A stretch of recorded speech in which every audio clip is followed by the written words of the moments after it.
When a ruthless crime lord returns home after a reckless night, he expects routine silence. Instead, he finds something far more terrifying than any enemy he's ever faced: absolute emptiness. His wife is gone. Not stolen, not kidnapped, gone by choice. And in her wake, she's left behind divorce papers, stripped rooms, and a chilling truth. While he believed he controlled everything, she was quietly dismantling their marriage, piece by piece, waiting for the perfect moment to vanish forever. Will Dominic Ravel discover what he's lost before it's too late? Stay until the end to find out. Hit that like button and comment your city so I can see how far this story travels. The gates of the Ravel estate opened with their usual whisper of hydraulics and steel, barely audible over the purr of the black Aston Martin gliding through. Dawn hadn't quite broken. The sky hung in that uncertain space between night and morning, bruised purple fading to ash. Dominic Ravel guided the car up the winding drive, his movements automatic, his mind elsewhere. Or more accurately, his mind was still back at the penthouse downtown, still tangled in sheets that weren't his, still breathing air perfumed with someone else's fragrance. He should feel guilt. He knew that intellectually, the way he knew the precise location of every security camera on his property, the way he knew which judges could be bought and which required more persuasive measures. But guilt was a luxury men like him couldn't afford. Guilt implied weakness, and weakness in his world was a death sentence written in blood. The house rose before him, a monument to power and taste. All clean lines and floor-to-ceiling windows, steel and glass and stone arranged with architect-designed precision. He'd bought it 5 years ago, back when he still believed beautiful things could fill the hollow spaces inside him. Back when he thought a ring on Lena's finger and a fortress to keep her safe would be enough. Dominic parked in the circular drive rather than the garage. A small rebellion, a minor deviation from routine. Lena would notice, she noticed everything, but she wouldn't say anything. She never did anymore. That was their unspoken agreement, wasn't it? He did what he wanted, and she remained the perfect wife, silent and serene in her designer clothes and her designer life. The front door wasn't locked. That alone should have triggered something in his professionally paranoid mind, but exhaustion dulled his usually sharp instincts. He'd been up for nearly 40 hours, first handling a territorial dispute with the Constantine family, then the emergency meeting with his financial advisors about the federal investigation circling closer, then the escape. The willing distraction waiting in the penthouse. The temporary amnesia that came with someone new, someone who didn't know him well enough yet to look disappointed. The foyer swallowed him in its familiar elegance. Italian marble underfoot. The abstract sculpture Lena had insisted on acquiring from some gallery in Soho, the massive mirror that reflected a man who looked every one of his 38 years this morning. Dark hair disheveled, tie loosened, the shadow of stubble on his jaw. His white shirt, custom-tailored and ruinously expensive, was wrinkled in ways that told a story he hadn't bothered to hide. "Lena?" His voice echoed in the space, bouncing off hard surfaces, finding no purchase. The house had always been quiet. That's what he'd paid for, after all, soundproofing and insulation that turned the interior into a sanctuary from the violent noise of his life. But this was different. This wasn't peaceful silence. This was absence. Dominic moved through the ground floor, his footsteps loud in the stillness. The living room looked untouched, cream sofas positioned just so, coffee table books arranged at precise angles, the Steinway piano in the corner that Lena sometimes played when she thought he wasn't listening. Everything in its place, and yet wrong. It felt wrong. He couldn't articulate what had changed. The paintings still hung on the walls, the furniture hadn't moved, but there was a quality to the air itself that felt different, like the house had exhaled something vital and forgotten to breathe it back in. The kitchen finally gave him concrete evidence that something was amiss. Dominic stopped in the doorway, his trained eye cataloging details. The espresso machine was gone.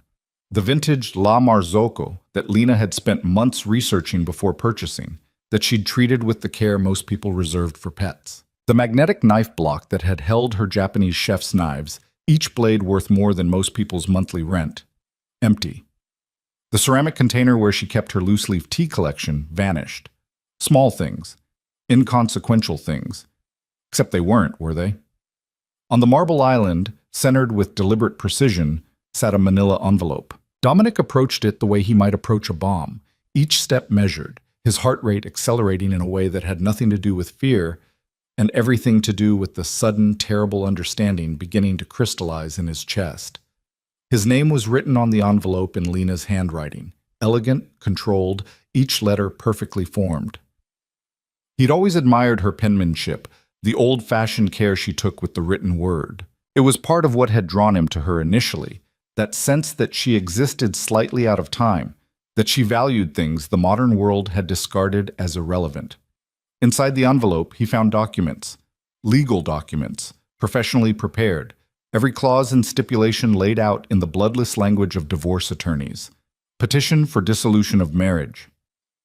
The words swam before his eyes. He had to read them 3 times before they penetrated the shock insulating his brain. She was divorcing him.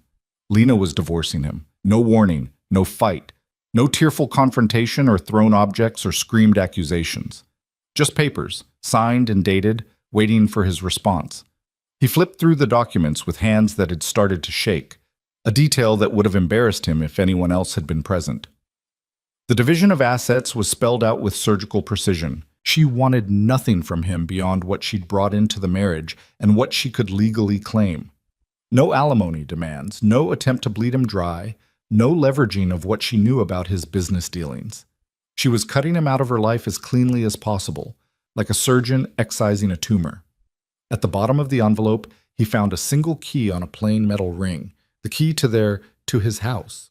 The symbolism was so obvious it made his teeth ache. Dominic stood in the kitchen, divorce papers in one hand, key in the other, trying to reconstruct the moment when everything had changed.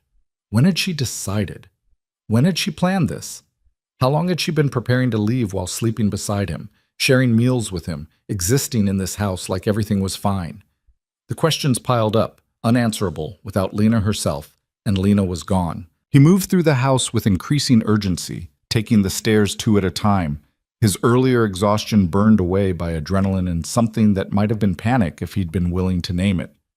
Their bedroom, his bedroom now, he supposed, told the rest of the story. Her side of the massive walk-in closet was empty. Not just empty, erased. The custom shelving that had held her shoes, the velvet-lined drawers where she'd kept jewelry, the section where her dresses had hung in color-coordinated rows, all bare. She'd even taken the hangers. In the bathroom, her toiletries had vanished, the expensive French skincare products, the perfume bottles arranged on the marble counter, the silk robe that had hung on the back of the door, gone. Only his things remained, looking suddenly sparse and masculine in the space they'd shared. He opened her nightstand drawer, empty except for the dust outline where her reading glasses case had been.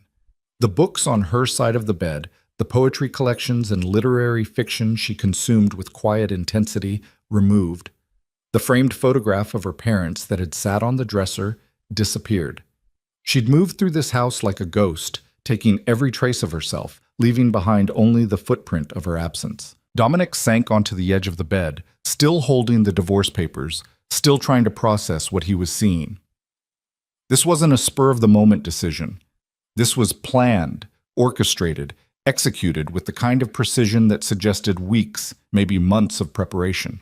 While he'd been lying to her, she'd been preparing to leave him. While he'd been assuming her silence meant acceptance, she'd been building an exit strategy. While he'd been taking her for granted, she'd been systematically dismantling their life together. His phone buzzed in his pocket, probably Marcus, his second in command, with updates about last night's situation. Dominic ignored it. For the first time in years, the empire he'd built seemed less important than the woman who'd just walked out of it. He tried to remember the last real conversation they'd had. Not the surface pleasantries exchanged over breakfast, not the polite inquiries about each other's days, but an actual conversation, the kind they used to have in the early days, when he'd believed she might be the one person who could know him completely and stay anyway. When had they stopped talking? When had silence become their primary language? Dominic stood, moving to the windows that overlooked the grounds. The sun was rising properly now, painting the manicured lawns and imported trees in shades of gold. He'd given her all of this. Security, luxury, a life most women would kill for. Wasn't that enough? But even as he formed the thought, he knew it was bullshit. The kind of self-serving rationalization he'd built a career on. Because he hadn't given her what she actually needed, had he? He'd given her things, objects, a beautiful cage, and called it devotion. And then he'd betrayed even that inadequate offering. The affair, if you could even call it that, so transactional and meaningless, had started 3 months ago. A woman he'd met during a business negotiation, someone who understood the rules, who wanted nothing beyond the physical and the material. It wasn't about emotion, it wasn't even really about desire. It was about escape, about having something that was his alone, something that didn't require him to be better than he was. He'd convinced himself Lena didn't know, that he was careful enough, smart enough, protected by the same skills that kept him alive in a world where men were killed for less than disrespect. But looking at the empty closet, the stripped bathroom, the divorce papers bearing her decisive signature, Dominic understood that he'd been deluding himself. She knew. Of course she knew. Lena had always been smarter than he gave her credit for. The question was, how long had she known? He pulled out his phone, pulled up her contact. His thumb hovered over the call button. What would he say? What words existed that could bridge the distance she'd created? "I'm sorry" seemed pathetically inadequate. "Come back" sounded like a command, and he had a sudden, visceral understanding that Lena was done taking orders from him. "I love you" would be the cruelest lie of all, because if he really loved her, would he have done what he'd done? Dominic put the phone away without making the call. He walked through the house again, slower this time, cataloging other absences he'd initially missed. The cashmere throw she liked to curl up with while reading, gone. The special coffee beans she ordered from a small roaster in Portland, missing from the pantry. The yoga mat that had been a permanent fixture in the home gym, vanished. In the study, his domain really, she rarely came in here, he found one last piece of evidence. On his desk, weighted down by a paperweight he'd brought back from Tokyo, was a sticky note in her handwriting. "The cameras caught everything. I know you'll check them eventually. Don't bother. I disabled the system remotely before I left. There's no footage, just like there's no trace of me left in your perfect house. Some absences can't be rewound or replayed. Goodbye, Dominic." He crumpled the note in his fist, then smoothed it out again, reading it 3 more times. She'd thought of everything. Not just the physical removal of her belongings, but the digital trail as well. She'd anticipated his moves, countered them before he could make them. This was chess, and she'd been playing while he wasn't even aware the game had started. When had she become this person? This strategist, this ghost, who could unmake a marriage with the same precision he used to eliminate business rivals? Or had she always been this person, and he'd simply never bothered to look closely enough? Dominic returned to the kitchen, poured himself a drink even though it was barely 7 in the morning, and sat at the island where the divorce papers waited. The whiskey burned, but the pain was welcome.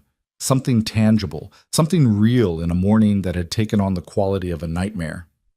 He thought about Lena the day they'd met, 6 years ago at a charity gala he'd attended to maintain appearances. She'd been standing near a window, not socializing like everyone else, just observing. He'd approached her with his usual confidence, used to women who responded to power and money with immediate interest. She'd looked at him like she could see straight through the expensive suit to the violence underneath, and instead of being repelled, she'd seemed curious, like he was a puzzle she wanted to understand. "You're not really here for the charity, are you?" she'd said, her first words to him. He'd appreciated the directness. "Are you?" "I'm here because my father donated enough money that my attendance is expected. You're here because men like you need to be seen supporting causes like this. It's good PR for bad reputations." "You don't know anything about my reputation." She'd smiled then, small and knowing. "I know you're Dominic Ravel. I know what people say you do. I know that half the people in this room are afraid of you, and the other half are trying to figure out how to use you. And I know you're bored out of your mind." She'd been right about all of it. He'd asked her to dinner. She'd said yes, but only after making him wait 3 days for her answer. A power play he'd recognized and respected. Over the following months, he'd pursued her with the same focused intensity he brought to everything, and she'd let herself be caught, but on her own terms. She'd known who he was from the beginning, what he was. She'd walked into their marriage with her eyes open, never demanding that he pretend to be something he wasn't. He thought that meant she accepted him, darkness and all. But acceptance wasn't the same as approval, was it? And approval wasn't the same as being willing to tolerate disrespect. The whiskey was gone. He poured another, trying to pinpoint the exact moment when their marriage had shifted from partnership to performance. When had she started wearing her role as his wife like a costume she could remove at the end of the day? When had he started seeing her as an accessory to his life rather than a person in her own right? His phone buzzed again. Then again. The Empire demanding his attention, problems multiplying in his absence. Dominic ignored them all. Let the world burn for a few hours. Let Marcus handle the emergencies. Right now, in this empty house, surrounded by the evidence of Lena's methodical departure, Dominic needed to sit with what he'd done. What he destroyed through carelessness and arrogance and the assumption that some things were permanent enough to survive neglect.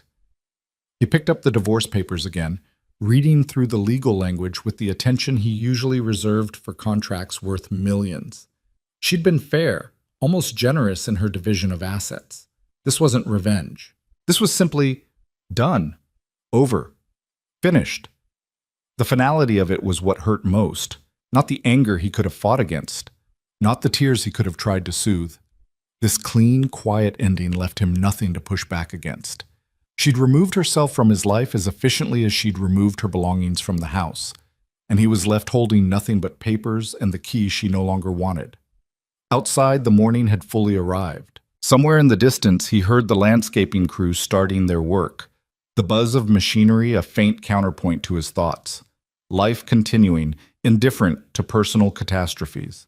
Dominic pulled out his phone one more time, scrolling to Lena's contact. The photo that came up was from their wedding day, her in that dress that had cost more than most people's cars, him in his tuxedo, both of them smiling like they believed in forever. He'd kept that photo all these years. Had she deleted his from her phone before she left? Probably. She was thorough like that. He typed out a message. "We need to talk." Deleted it. Tried again. "Please, just tell me why." Deleted that too. Finally, "I'm sorry." His thumb hovered over the send button for a long moment before he deleted that message as well and put the phone down. What was the point? She'd made her position clear through action rather than words. And in their world, in his world, actions were the only truth that mattered.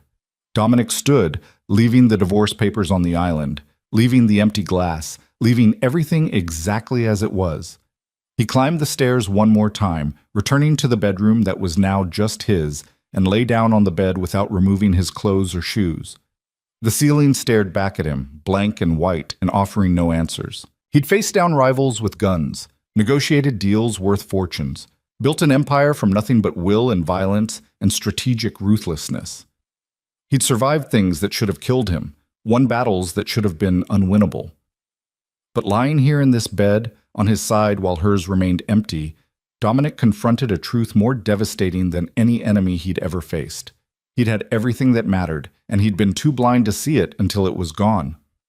The sun climbed higher. The house remained silent, and somewhere in the city, in a place he didn't know and couldn't reach, Lena was building a new life without him. A life where she would finally matter more than an afterthought, more than a beautiful object to be possessed and neglected. Dominic closed his eyes against the morning light, but sleep wouldn't come. Instead, he lay there in the emptiness she'd left behind, finally understanding what he'd lost, finally grasping that power couldn't command love, and silence had never meant forgiveness. Some endings arrived quietly, without drama or confrontation. They arrived in empty closets and signed papers and a key left behind. They arrived when you weren't paying attention, when you were too busy living your life to notice someone else was preparing to leave it. And once chosen, once set in motion with that kind of deliberate care, they couldn't be undone. The house that had been a fortress now felt like a tomb. And Dominic Ravel, who controlled so much, who commanded fear and respect and obedience, finally understood the limits of his power. He couldn't make her come back. He couldn't rewind time to the moment before he'd made his choices.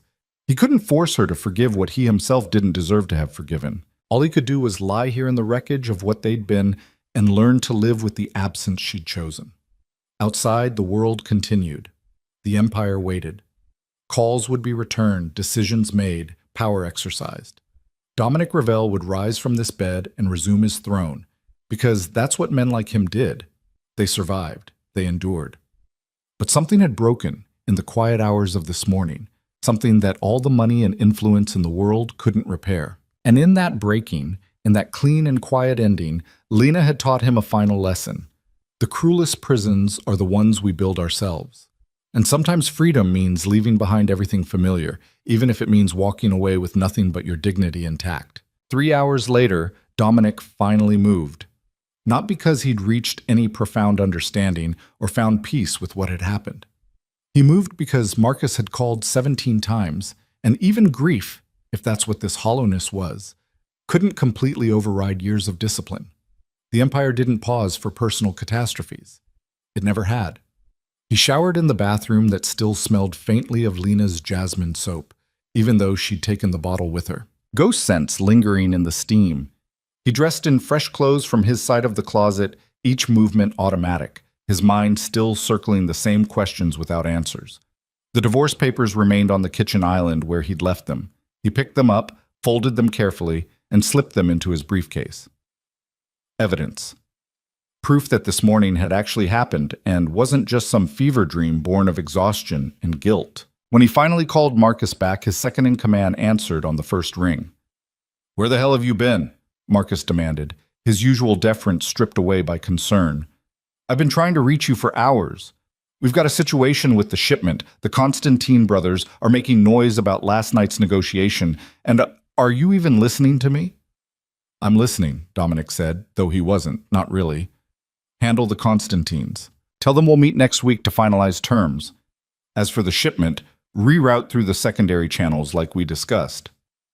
Silence on the other end. Then more carefully. "You sound off. What's wrong?" "Nothing that concerns you."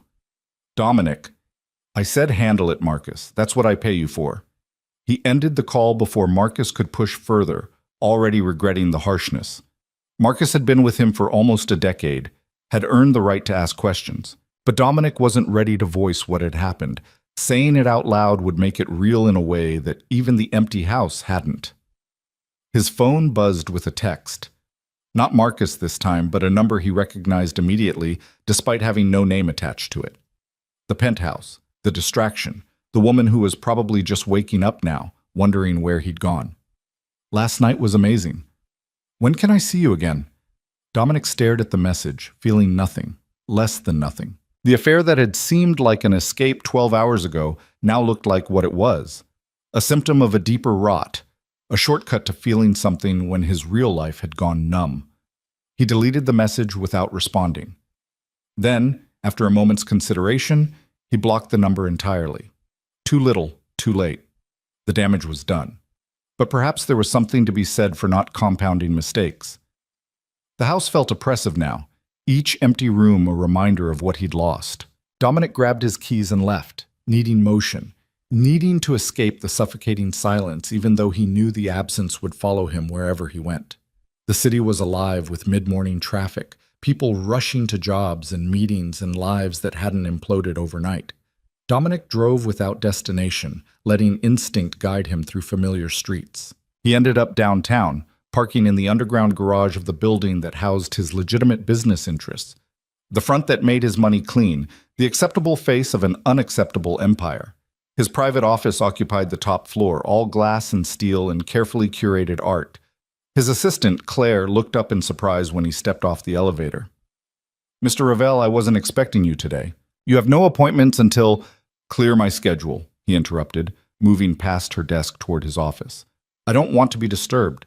Sir, you have the meeting with the investors at 2 and the conference call with the Tokyo office at— Cancel them.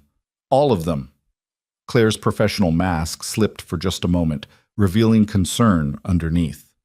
She'd worked for him long enough to know when something was seriously wrong. "Is everything all right?" "No," he said, surprising himself with the honesty. "But it will be handled. Just give me the day." He closed his office door before she could respond, shutting himself into the carefully controlled environment he'd built. Floor-to-ceiling windows offered a panoramic view of the city, but Dominic turned away from them, unable to appreciate beauty when his own life had just been stripped bare. The office was safer than the house. Lena had rarely come here, so there were fewer ghosts, fewer absences to catalog.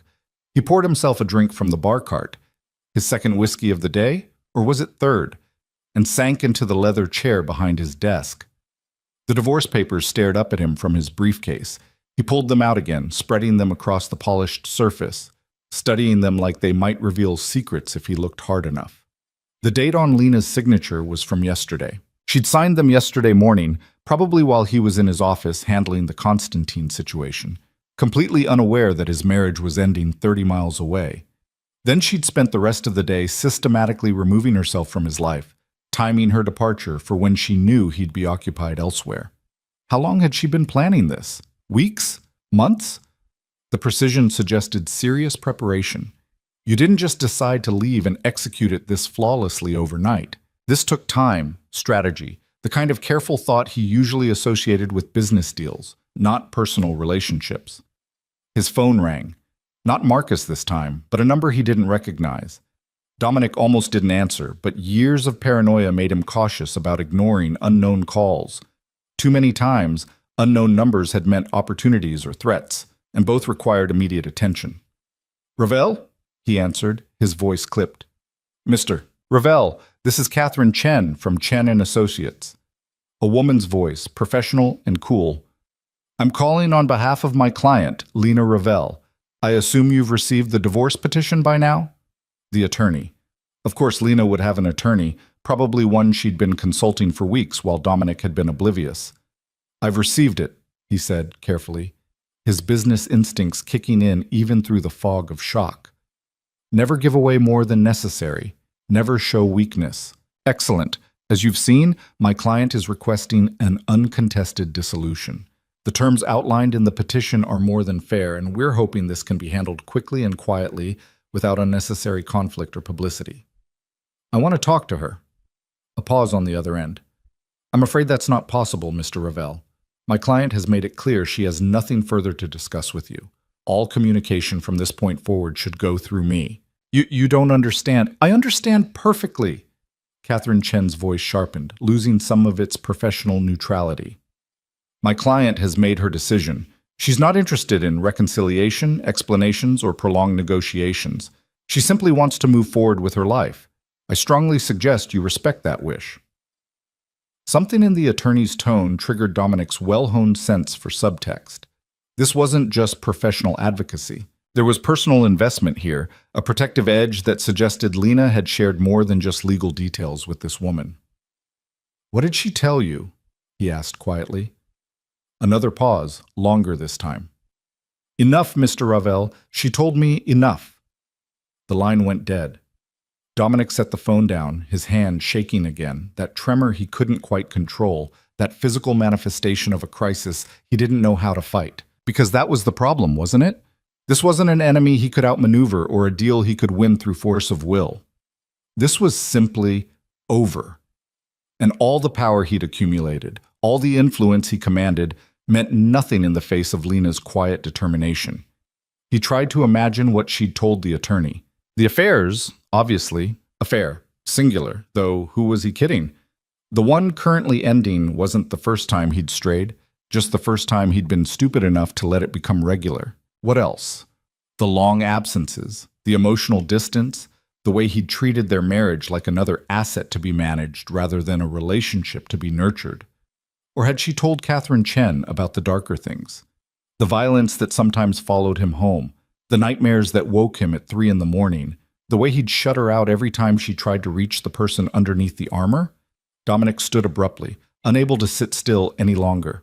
He paced the length of his office, whiskey in hand, trying to outrun thoughts that followed like shadows. The intercom on his desk buzzed. Claire's voice, apologetic. "Sir, I'm sorry to disturb you, but Marcus is here. He says it's urgent and he won't leave until he speaks with you." Of course he wouldn't. Marcus was nothing if not persistent. "Send him in." The door opened 30 seconds later, and Marcus strode in with the comfortable familiarity of someone who'd earned the right to skip formalities. He was younger than Dominic by 5 years, built like a boxer, with the kind of street-smart intelligence that couldn't be taught in business schools. Dominic had plucked him from a rival organization 8 years ago, recognizing potential others had overlooked. Marcus took one look at Dominic, and his expression shifted from annoyance to concern. "What happened?" "Nothing that concerns the business. Don't give me that corporate bullshit. I've known you too long." Marcus closed the door behind him and moved to the bar cart, pouring himself a drink without asking permission. You look like someone died. Who do I need to hurt? Despite everything, Dominic felt a ghost of amusement. It's not that kind of problem. Then what kind is it? The words stuck in his throat for a moment before he finally forced them out. Lena left me. Marcus froze, glass halfway to his lips. What? This morning, I came home and she was gone. Everything of hers removed. Divorce papers on the kitchen counter. She's done, Marcus. Just done. Shit. Marcus drained his drink in one swallow, then poured another. Did something happen? Did she find out about... Yeah, Dominic cut him off. She found out. I don't know how long she's known, but she found out.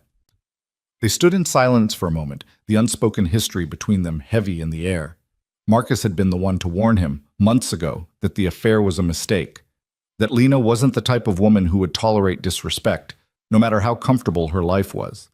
Dominic had dismissed the concern, confident in his ability to compartmentalize, to keep his worlds separate. Arrogance, he saw now, pure arrogance. Have you talked to her? Marcus asked finally. I can't. She's routed everything through her attorney. No contact, no discussion, just sign the papers and let her go. Dominic laughed, the sound bitter. You know what the worst part is? She was fair, generous even. This isn't about money or revenge. She just wants to be free of me. Marcus studied him with eyes that had seen too much violence, too many betrayals. What are you going to do? What can I do? She's made her choice. So that's it? You're just going to let her walk away? The question hit harder than it should have, exposing the helplessness Dominic had been trying to ignore. What would you suggest? Force her to come back? Manipulate her through threats or leverage? Use the very tactics that probably drove her away in the first place? I'm not suggesting anything. I'm asking what you want. What did he want? The question should have been simple, but Dominic found himself unable to answer. He'd spent so long pursuing power, building his empire, making himself untouchable, that he'd forgotten how to want things on a personal level. Or maybe he'd never learned in the first place. I want to understand why, he said finally. When she decided, what I did that was finally too much. I want... He trailed off, unable to articulate the ache in his chest that had nothing to do with pride and everything to do with genuine loss. Marcus set his glass down with a soft click. You want her back. It's too late for that. Maybe, but that's not what I asked. Dominic turned to the windows, looking out at the city he'd conquered through ruthlessness and strategy. From up here, it looked manageable, comprehensible. Nothing like the chaos currently tearing through his personal life. Even if I wanted her back, he said quietly, I wouldn't know how to be what she needs. This morning proved that. I had everything, a beautiful wife, a stable home, something real in a life built on lies. And I still found a way to sabotage it. What makes you think I could do better a second time? I don't know if you could, Marcus said bluntly, but I know you're not even trying. You're just accepting defeat, which isn't like you at all. This isn't a business negotiation. No, it's more important than that, which is why I don't understand why you're rolling over. Dominic's phone buzzed before he could respond. Another unknown number, another call he almost ignored, but something made him answer. Mr. Ravel? A different voice this time, male, hesitant. This is David Walsh. I'm the superintendent of the building at 1247 Madison Avenue. I have some items here that belong to you, or belong to someone at your address. A woman dropped them off this morning with instructions to call you. 1247 Madison Avenue. They're his address. What kind of items? Personal effects, sir. Looks like clothing, some documents, photographs. She said they weren't hers to take, so she was returning them. Even in leaving, Lena was meticulous. Anything that belonged to him, anything that might create future entanglement, returned cleanly. No loose ends. I'll send someone to pick them up, Dominic said mechanically. Actually, sir, she specifically requested that you come in person. She left a note saying if you didn't show up yourself within 48 hours, I should donate everything to charity. Of course she did. One last maneuver, forcing him to face the reality of what was happening rather than delegating it away like everything else in his life. I'll be there this afternoon, he heard himself say. He ended the call and looked at Marcus. She's returning my things, personal effects she doesn't want. Marcus raised an eyebrow. That's cold. That's thorough. Dominic felt something shift in his chest, some combination of admiration and devastation. She thought of everything, every angle, every contingency. She didn't just leave Marcus. She extracted herself like a surgeon removing a tumor, making sure nothing got left behind to cause complications. Sounds like someone I know, Marcus observed. Maybe that's why you married her in the first place. You recognized a kindred spirit. The observation stung because it was true. He had recognized something in Lena that first night, a steel core underneath the elegance, a strategic mind that could match his own. He'd been drawn to her strength, even as he'd spent the following years trying to ignore it, to reduce her to nothing more than the beautiful accessory on his arm. What a waste. What a profound, irredeemable waste. I need to go, Dominic said abruptly, gathering the divorce papers and shoving them back into his briefcase. Can you handle things here for the rest of the day? Where are you going? To pick up my things, and maybe... He trailed off, not wanting to voice the desperate hope forming in his mind. Maybe the superintendent knew something. Maybe Lena had said something, dropped some hint about where she'd gone or what she was thinking. Maybe there was still a thread he could pull. A way to unravel her careful departure and find a path back to her. Marcus seemed to read his thoughts. Don't, he said quietly. Don't go there hoping for answers she's already made clear she won't give you. That way lies obsession, and obsession makes men stupid. I'm already stupid. I destroyed my marriage for what? A temporary escape that meant nothing? Then don't compound the stupidity by stalking her through building superintendents and attorneys. If you want to fix this, if you even can fix this, you need to do it right. And that starts with respecting the boundaries she's set. Dominic knew Marcus was right. Knew it with the same certainty he knew how to read a balance sheet or anticipate a rival's next move. But knowledge and acceptance were different things entirely, and right now, acceptance felt impossible. Just handle the business, he said, moving toward the door. I'll be back tomorrow. Dominic, Marcus's voice stopped him at the threshold. For what it's worth, I'm sorry. Lena was good for you. Better than you deserved, probably. And I'm sorry you lost that. The sympathy was almost harder to bear than the loss itself. Dominic nodded once, not trusting his voice, and left. The drive to Madison Avenue took longer than it should have, traffic thick with delivery trucks and taxis. Dominic used the time to construct scenarios in his mind, each more unlikely than the last. Lena would be there, waiting, ready to talk. Or she'd left a letter explaining everything, giving him closure. Or the superintendent would know where she'd gone, would accidentally let something slip that Dominic could use to find her. Fantasy, all of it. But fantasies were safer than the truth currently dismantling his life. The building was one of those pre-war structures that commanded premium prices for their historic charm and solid construction. Dominic had lived here for 2 years before buying the house, back when proximity to the office mattered more than space. The current superintendent was new since his time, a thin man in his 50s with careful eyes that probably saw more than residents wanted him to. Mr. Ravel? He asked when Dominic introduced himself. Come with me. I stored everything in the package room. They rode the elevator in silence, descended into the basement where the building kept deliveries and storage lockers. David Walsh led him to a corner where 3 boxes sat, neatly labeled in Lena's handwriting. She brought these herself? Dominic asked, unable to help the question. Yes, sir. Early this morning, around 7. She was very specific about the instructions. Did she say anything else? Walsh hesitated, clearly debating how much to share. She seemed resolved, if that makes sense. Not angry or upset, just very calm and certain about what she was doing. Resolved. Certain. The words hit like physical blows. Did she mention where she was going? No, sir, and I didn't ask. Seemed like she valued her privacy. Of course she did, and of course this stranger had respected that privacy in a way Dominic was currently struggling to. He loaded the boxes into his car, each one a physical reminder of the life he'd lost. Back at the house, it was getting harder to think of it as home. He carried them inside and set them in the living room, unsure what to do with them. Opening the boxes felt like a violation, but leaving them sealed felt like cowardice. Finally, he compromised, opening just the first one to see what Lena had deemed important enough to return. Photographs, mostly. Their wedding album, leather-bound and expensive. Pictures from vacations they'd taken in the early years, Paris, Santorini, that week in Kyoto where they'd barely left the hotel room. Candid shots of them at various events, Lena in designer gowns, Dominic in his armor of expensive suits. They looked happy in the photos. He'd forgotten they'd ever looked that happy. Underneath the photographs, he found the love letters he'd written her during their courtship. Dominic hadn't known he was capable of such sentiment until Lena had inspired it, drawing out a version of himself he'd thought long dead.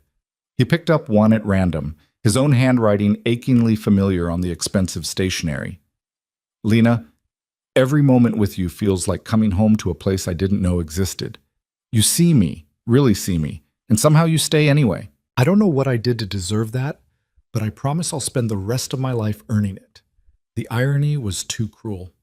He'd promised to earn her faith, her trust, her love. Instead, he'd taken it for granted until it evaporated. Dominic set the letter down carefully, unable to read more.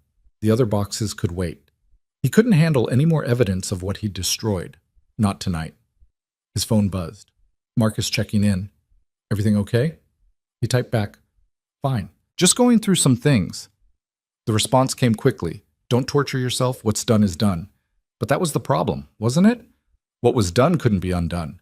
The affair couldn't be unfucked. The neglect couldn't be retroactively transformed into attention. The marriage couldn't be rewound to the point where he still had a chance to choose differently. Time was a bastard that way. It only moved in one direction, carrying consequences forward, never allowing do-overs. Dominic poured himself another drink, definitely his fourth of the day, possibly his fifth, and sat among the boxes in his empty living room, surrounded by the detritus of a relationship he'd killed through inattention and selfishness. The house settled around him, making those small noises old houses make.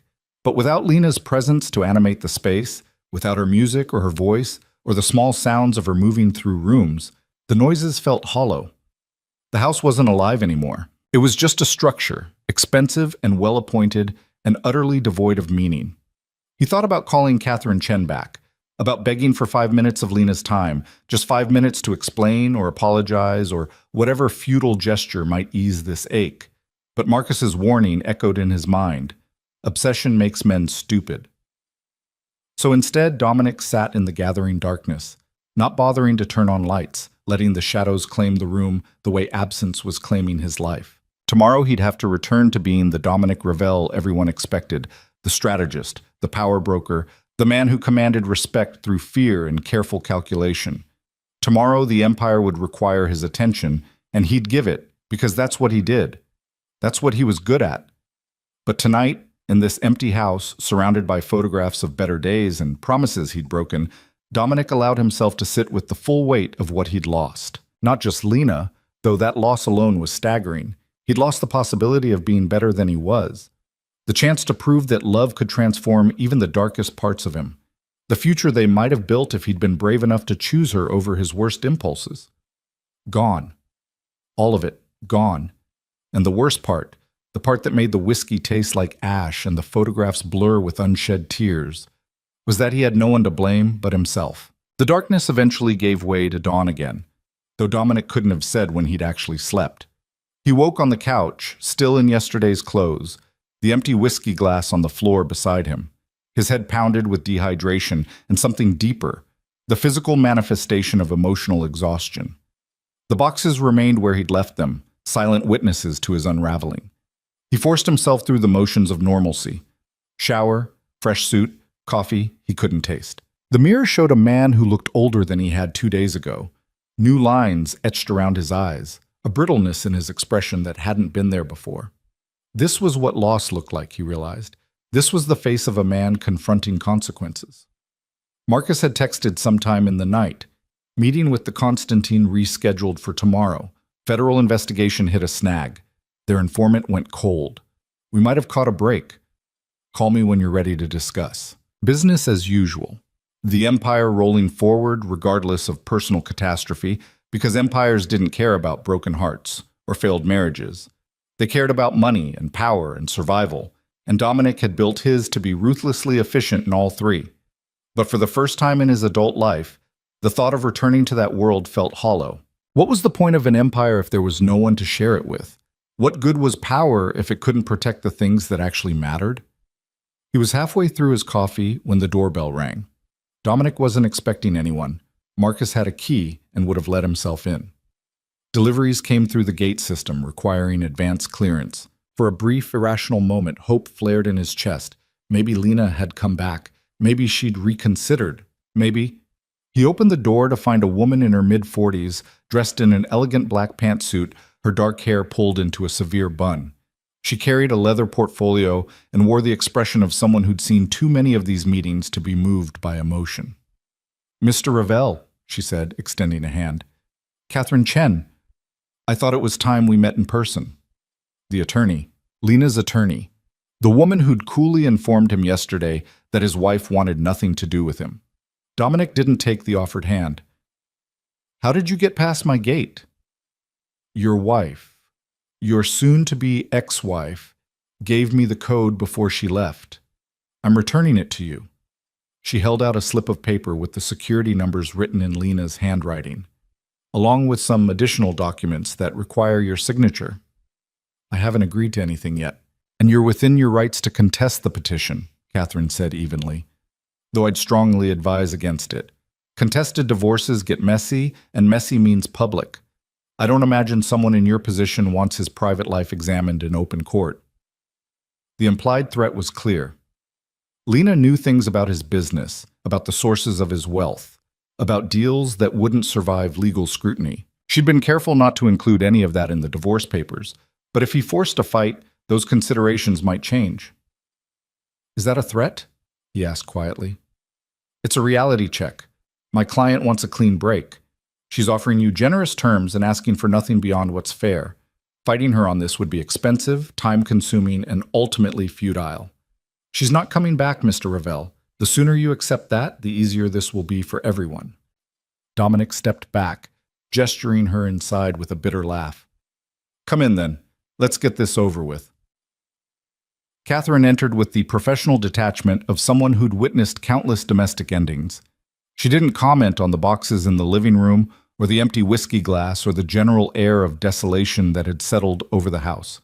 She simply opened her portfolio on the dining table and laid out more documents. "These are the final financial disclosures," she explained, her voice crisp and businesslike. "As you'll see, my client has been extremely fair in her accounting.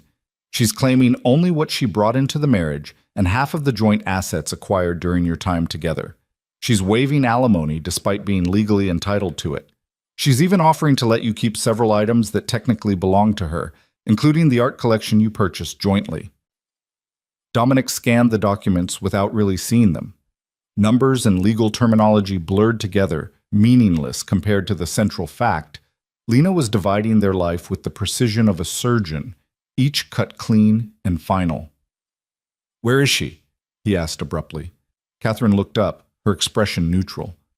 "I'm not at liberty to disclose that information. I'm not asking for an address. I just need to know she's safe." "She's perfectly safe, Mr. Ravel, and she wants to keep it that way, which means maintaining her privacy from you." The words stung more than they should have. "You think I'd hurt her?" "I think she's protecting herself from a man who's already hurt her quite enough." Catherine's professional mask slipped slightly, revealing genuine anger underneath. "Do you have any idea what she went through? The months of watching you lie to her face, knowing you were with someone else but too proud or too scared to confront you." "She told you that?" "She told me enough. She told me about the late nights you couldn't explain, the phone calls you took in other rooms, the way you stopped really seeing her. She told me how it felt to be invisible in her own marriage, to know her husband valued her so little that he couldn't even bother to hide his affair properly." Dominic felt his jaw tighten. If she knew, why didn't she say anything? Why go through the charade of everything being fine? Because she was preparing to leave, Mr. Ravel. Because she needed time to get her affairs in order, to secure her future, to make sure she could walk away cleanly. Did you expect her to confront you while she was still dependent on you? While she was still living in your house? Under your control? "I never controlled her." Catherine's laugh was sharp and humorless. "Maybe not consciously, but men like you don't have to issue explicit orders to exert control. Your whole life is built on intimidation and power dynamics. Your wife, and yes, I'm going to keep calling her that until the divorce is finalized. Understood that confronting you before she was ready to leave would have been dangerous. Maybe not physically, but emotionally, financially, strategically. So she waited. She planned. And she executed her exit with the same ruthless efficiency you probably use in your business dealings. The assessment was brutally accurate. Lena had played this exactly the way Dominic would have if their positions were reversed. Gathering intelligence, securing resources, waiting for the perfect moment to strike. She'd learned from watching him, had absorbed his tactics and turned them against him. He should have been angry. Instead, he felt a wave of profound respect mixed with devastating loss. This was the woman he'd married, finally revealing the steel he'd always suspected was there, and he'd driven her to use that strength against him. "Did she ever love me?" he asked quietly, hating how vulnerable the question made him sound. Catherine's expression softened fractionally. "That's something you'd have to ask her yourself. But since she's made it clear she won't speak to you, I suppose you'll have to live with not knowing." She pushed a pen across the table toward him. "Sign the documents, Mr. Ravel. Let her go.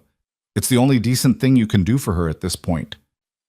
Dominic stared at the pen, at the papers that would legally end what he'd already destroyed emotionally. His hand moved almost without conscious thought, picking up the pen, positioning it over the signature line. "Wait," he said suddenly. "Can you give her a message?" "That depends on the message." "Tell her—" He paused, trying to find words adequate to the moment. "Tell her I understand. And I'm sorry. And if there's anything she needs, anything at all, she just has to ask." Catherine studied him for a long moment, her expression unreadable. "I'll pass that along. Though I suspect she doesn't need anything from you anymore, Mr. Ravel. That's rather the point of all this." He signed the documents in silence, each stroke of the pen feeling like a small death. When it was done, Catherine gathered the papers efficiently, sliding them back into her portfolio. "You'll receive copies once everything is filed with the court," she said, standing. "The process should take about 6 months, assuming no complications. After that, you'll both be free to move on with your lives." 6 months. Half a year for the legal system to catch up with what was already emotionally finished. Half a year of existing in this limbo between married and divorced, bound to someone who wanted nothing to do with him. "Miss Chen," he said as she moved toward the door. "Can I ask you something?" She paused, hand on the doorknob. "You can ask." "Do you think she'll be happy without me?" The attorney's smile was small and sad. "Mr. Ravel, she's already happier than she was with you. That's why she left." The words followed him long after Catherine Chen drove away, echoing in the empty house like an indictment. She's already happier, already better off, already thriving in whatever new life she'd built in the few days since leaving, while he was here, drowning in whiskey and regret, unable to function, unable to move forward or back. The day crawled past with excruciating slowness. Dominic tried to work, tried to focus on the Constantine deal or the federal investigation or any of the dozen other fires constantly burning in his world. But concentration eluded him, his thoughts circling back again and again to Lena, to the marriage he'd destroyed, to the future that had just been legally severed. Marcus called in the afternoon, his voice tight with concern. "We need to talk. In person. Can you come to the office?" "What's wrong?" "Just get here. Now." The urgency in Marcus's tone cut through Dominic's fog of self-pity. Whatever this was, it was serious enough to override everything else. He drove to the office building, navigating traffic on autopilot, his mind already shifting into crisis management mode. Marcus was waiting in the office, pacing like a caged animal. He wasn't alone. 2 other men Dominic recognized from the organization, Raphael and Chen, enforcers who handled problems that required muscle rather than negotiation, stood near the windows, their body language radiating tension. "What happened?" Dominic demanded, closing the door behind him. Marcus handed him a tablet. On the screen was a series of photographs, grainy but clear enough. Images of the penthouse downtown, of Dominic entering and leaving at various times over the past few months, of the woman who'd been his distraction, captured in intimate poses that left little to the imagination. "Where did these come from?" Dominic asked, ice forming in his stomach. "They were delivered to the office an hour ago. No return address, no explanation. Just the photos and a note." Marcus pulled a piece of paper from his pocket, unfolding it carefully. It says, "Everyone has secrets. Some are worth protecting. Others are worth exposing. Choose wisely." "Blackmail," Raphael said flatly. "Someone's trying to shake you down." Dominic's mind raced through possibilities. Rival organizations who wanted leverage. Business competitors looking for weakness. Federal investigators trying to create pressure. The list of people who might benefit from compromising him was long and varied. "Have they made demands yet?" he asked. "Not yet. This feels like a warning shot. They're letting you know they have the ammunition before they tell you what they want for their silence." Dominic studied the photographs again, seeing them through new eyes. These weren't casual surveillance shots. They were professional, well-composed, taken by someone who knew what they were doing. This wasn't some opportunistic paparazzi or jealous lover. This was planned, strategic, purposeful. "The affair is over," he said quietly. "I ended it yesterday. Whoever took these, they're working with old information." "Doesn't matter if it's over or not," Chen pointed out. "The photos still exist. Your wife might not care anymore, but these could still be used against you in a dozen different ways." Your wife. The words hit differently now, weighted with irony. Lena had already left. The affair that someone was trying to weaponize had already destroyed what it was meant to destroy. The blackmailer was threatening to expose something that had already cost him everything that mattered. "Wait," Dominic said slowly, a terrible suspicion forming in his mind. "What was the date on the envelope? When was it postmarked?" Marcus checked. 4 days ago. Why? 4 days ago. Right around the time Lena would have been finalizing her departure plans, signing the divorce papers, preparing to disappear from his life. "Show me the photographs again," Dominic demanded, taking the tablet and scrolling through the images with new attention to detail. The timestamps, the angles, the precise composition. This wasn't random surveillance. These photos were meant to document, to create a record, to build a case. "These aren't from a blackmailer," he said finally, the realization hitting him like a physical blow. "These are from a private investigator." Marcus frowned. "I don't follow." Lena hired someone to document the affair. That's how she knew. That's how she had proof to show her attorney, to justify the divorce, to protect herself legally in case I tried to fight it. Dominic felt a hysterical laugh building in his chest. These photos weren't meant to blackmail me. They were meant to free her. Then why were they sent here, Raphael asked. "Because whoever took them finished their job and is cleaning up loose ends. They probably sent copies to Lena's attorney first, gave her what she needed for the divorce. These are just..." He trailed off, understanding crystallizing. "These are a courtesy, a professional courtesy from one person who traffics in secrets to another. They're saying, your wife knows, and now you know she knows, and here's proof of how thoroughly you were caught." The room fell silent as the implications sank in. This wasn't a threat to be neutralized or an enemy to be fought. This was simply evidence of Lena's thoroughness, one more piece of her carefully constructed exit strategy. "So what do we do?" Marcus asked, finally. "Nothing. We do nothing. The threat is already realized. The damage is already done." Dominic set the tablet down, feeling exhausted beyond measure. Lena got what she needed from these photos. They can't hurt me any worse than I've already hurt myself. What about the investigator? Should we find out who... No. The word came out sharper than intended. Leave it alone. Lena paid someone to document my betrayal, and they did their job. There's no revenge to be had here, Marcus. Just consequences. Chen and Raphael exchanged glances, clearly uncomfortable with the passive response.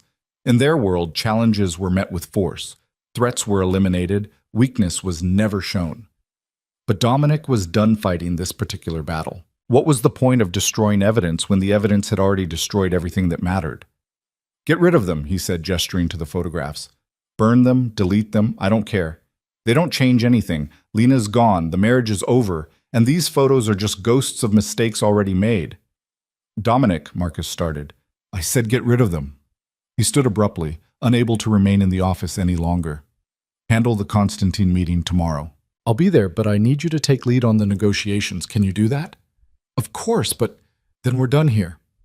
He left before anyone could argue, before the pity in their eyes could become unbearable.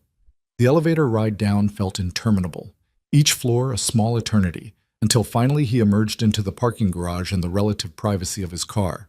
Dominic sat in the driver's seat, hands gripping the steering wheel, breathing through the wave of emotion that threatened to overwhelm him. Lena had hired someone to follow him, to document his lies, to build a case against him that would be legally unassailable. While he'd been congratulating himself on his discretion, on his ability to compartmentalize, she'd been gathering evidence of his betrayal with the patience of someone planning a military campaign. How long had she known? The photographs were dated over several months, which meant the surveillance had been extensive. Weeks of having his movements tracked, his lies cataloged, his betrayal preserved in high-resolution images. And through all of it, she'd maintained her composure, never confronting him, never tipping her hand. The level of self-control that required was staggering. Dominic had seen men crack under far less pressure, but Lena had held herself together, had played her role as the dutiful wife while methodically constructing her escape route. She'd been stronger than he'd ever given her credit for, and the realization of just how badly he'd underestimated her was its own special kind of pain.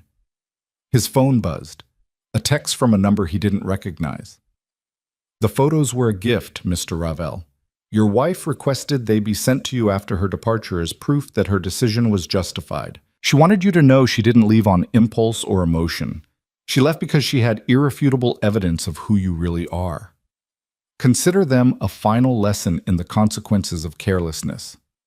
J.W. Investigations." A final lesson. Even in leaving, Lena was teaching him something.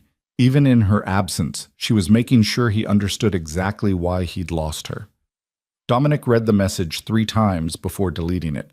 Then he started the car and drove, not toward home, but away from it, needing distance from the empty house and the boxes of memories and the suffocating weight of his own failures. He ended up at the marina where he kept his boat, a 40-foot sailing yacht he'd bought on impulse years ago and rarely used. The evening was settling in, painting the water in shades of amber and gold, other boats rocking gently in their slips. The yacht represented another excess, another expensive toy purchased to fill a void that material things couldn't actually fill. But tonight, it offered something the house didn't: solitude without ghosts. Dominic unlocked the cabin and descended into the teak-lined interior. It smelled of salt and canvas and old wood, clean and uncomplicated. No traces of Lena here. She'd always hated sailing, had only joined him once before declaring it wasn't her thing. This was his space, untainted by memories of what they'd been. He found a bottle of decent scotch in the galley and poured himself a measure, then carried it up to the deck. The sun was setting properly now, the sky on fire with reds and oranges and purples. Other people were out on the water, a few die-hard sailors taking advantage of the evening calm, a family returning from a day trip, their children's laughter carrying across the distance. Normal lives, uncomplicated lives. Lives where mistakes could be corrected and apologies accepted, and love was simple rather than strategic. Dominic had never had that kind of life.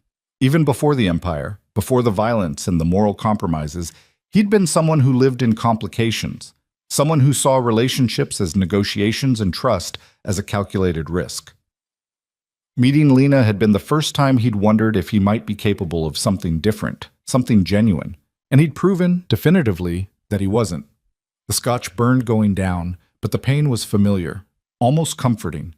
This he understood: physical discomfort, the slow dulling of sharp edges through alcohol, the temporary numbness that came with enough drinking. What he didn't understand was how to live with the absence Lena had left behind, how to exist in a world where she'd moved on while he remained trapped in the wreckage. His phone rang. Marcus again, persistent as always. "What?" "Just checking on you. You left pretty abruptly." "I'm fine." "You're not fine. You're falling apart, and it's starting to show. The men are talking, Dominic. They're worried about whether you can still lead." "Tell them I can." "Can you? Because right now you're acting like a man who's lost his edge, and in our world, that's dangerous. You know what happens to leaders who show weakness." Dominic did know.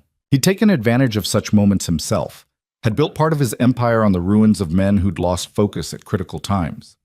The predators were always circling, always watching for the moment when strength faltered and opportunity presented itself. I'll handle it, he said, hearing the lie in his own voice. How? By drinking yourself to death on your boat? By obsessing over a woman who doesn't want you anymore? That's not handling it, Dominic. That's surrender. What would you have me do, Marcus? Fight for a marriage that's already legally dead? Force myself on a woman who left because I couldn't give her basic respect? Tell me, what's the strategic play here? Silence on the other end. Then more gently, I don't know.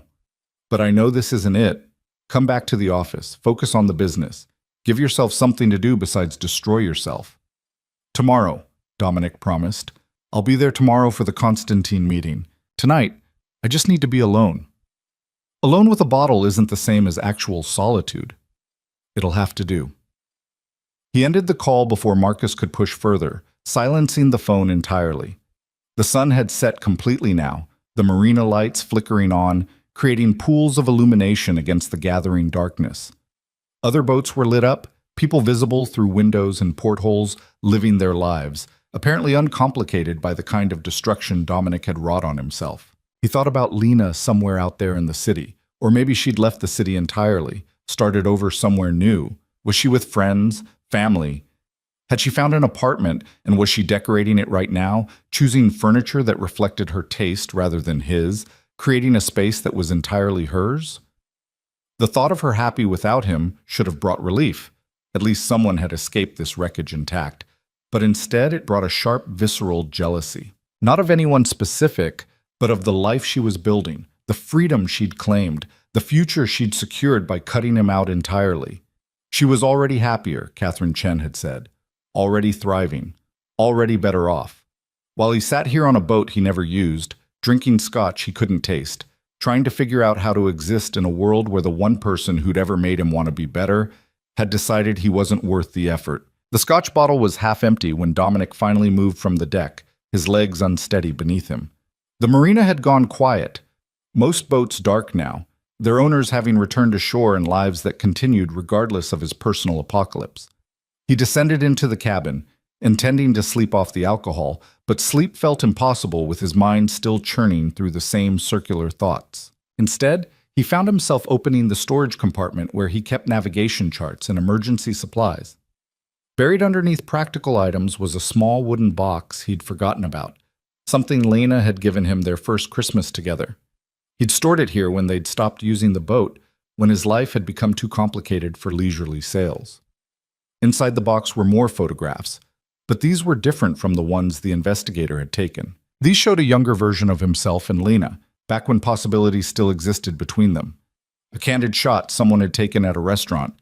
Lena mid-laugh at something he'd said, him looking at her with an expression he barely recognized on his own face.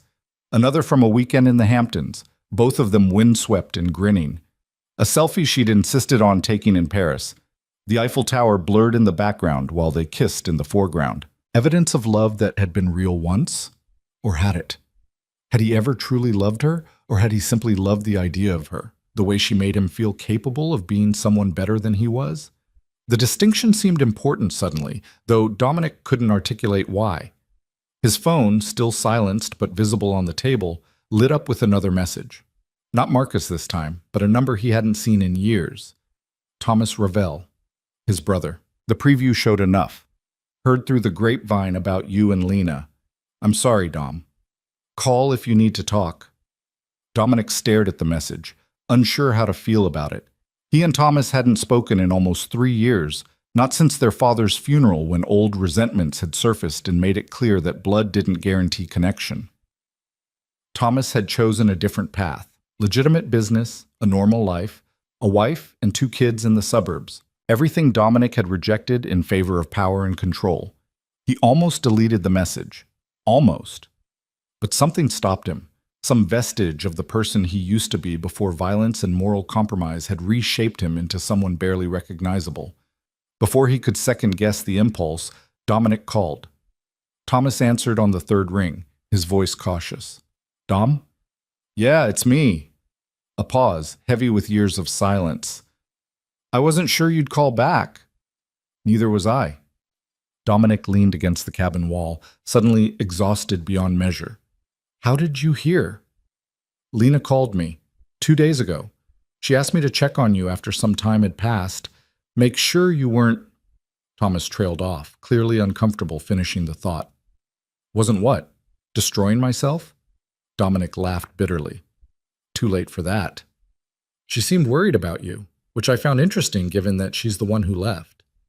The observation landed with unexpected weight. Lena had called Thomas, had reached out to the brother Dominic had cut ties with, had asked him to provide support that she no longer could or would. Even in leaving, even in protecting herself, she'd tried to make sure he wouldn't be completely alone. The realization threatened to undo what little composure Dominic had maintained. Are you drunk? Thomas asked, reading something in the silence. Getting there.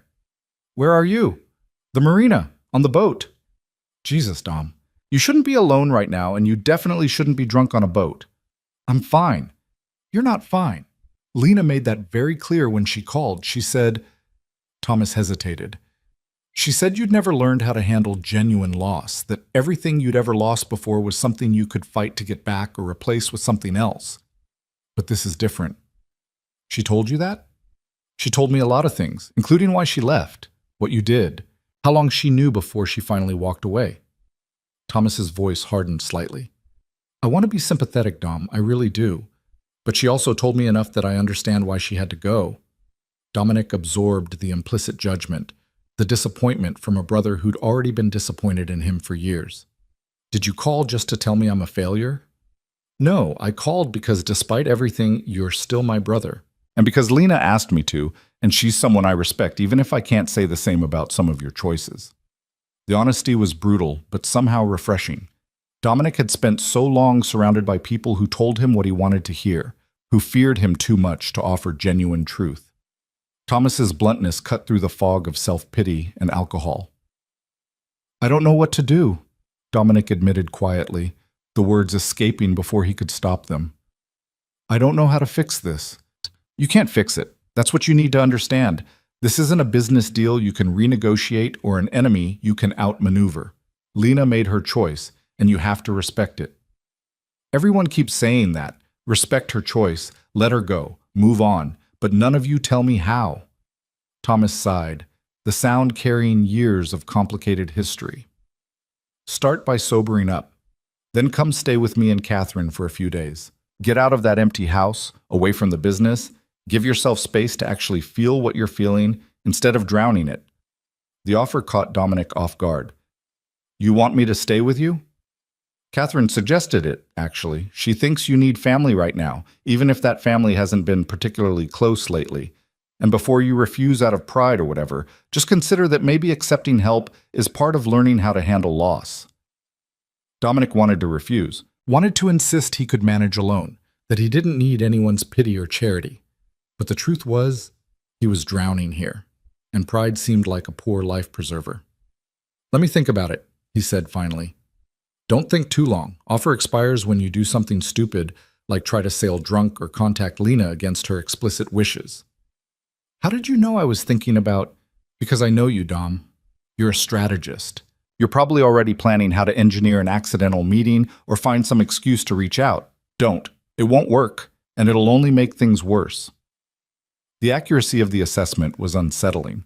Dominic had been formulating exactly such plans, running scenarios where he might orchestrate contact without technically violating Lena's boundaries. Hearing Thomas identify the impulse made it sound as pathetic as it actually was. I should go, Dominic said, suddenly uncomfortable with the vulnerability this conversation was exposing. Call me tomorrow. Let me know if you're coming. And Dom? Thomas paused. I'm sorry about Lena, about the divorce, about all of it. I know it doesn't help, but I am.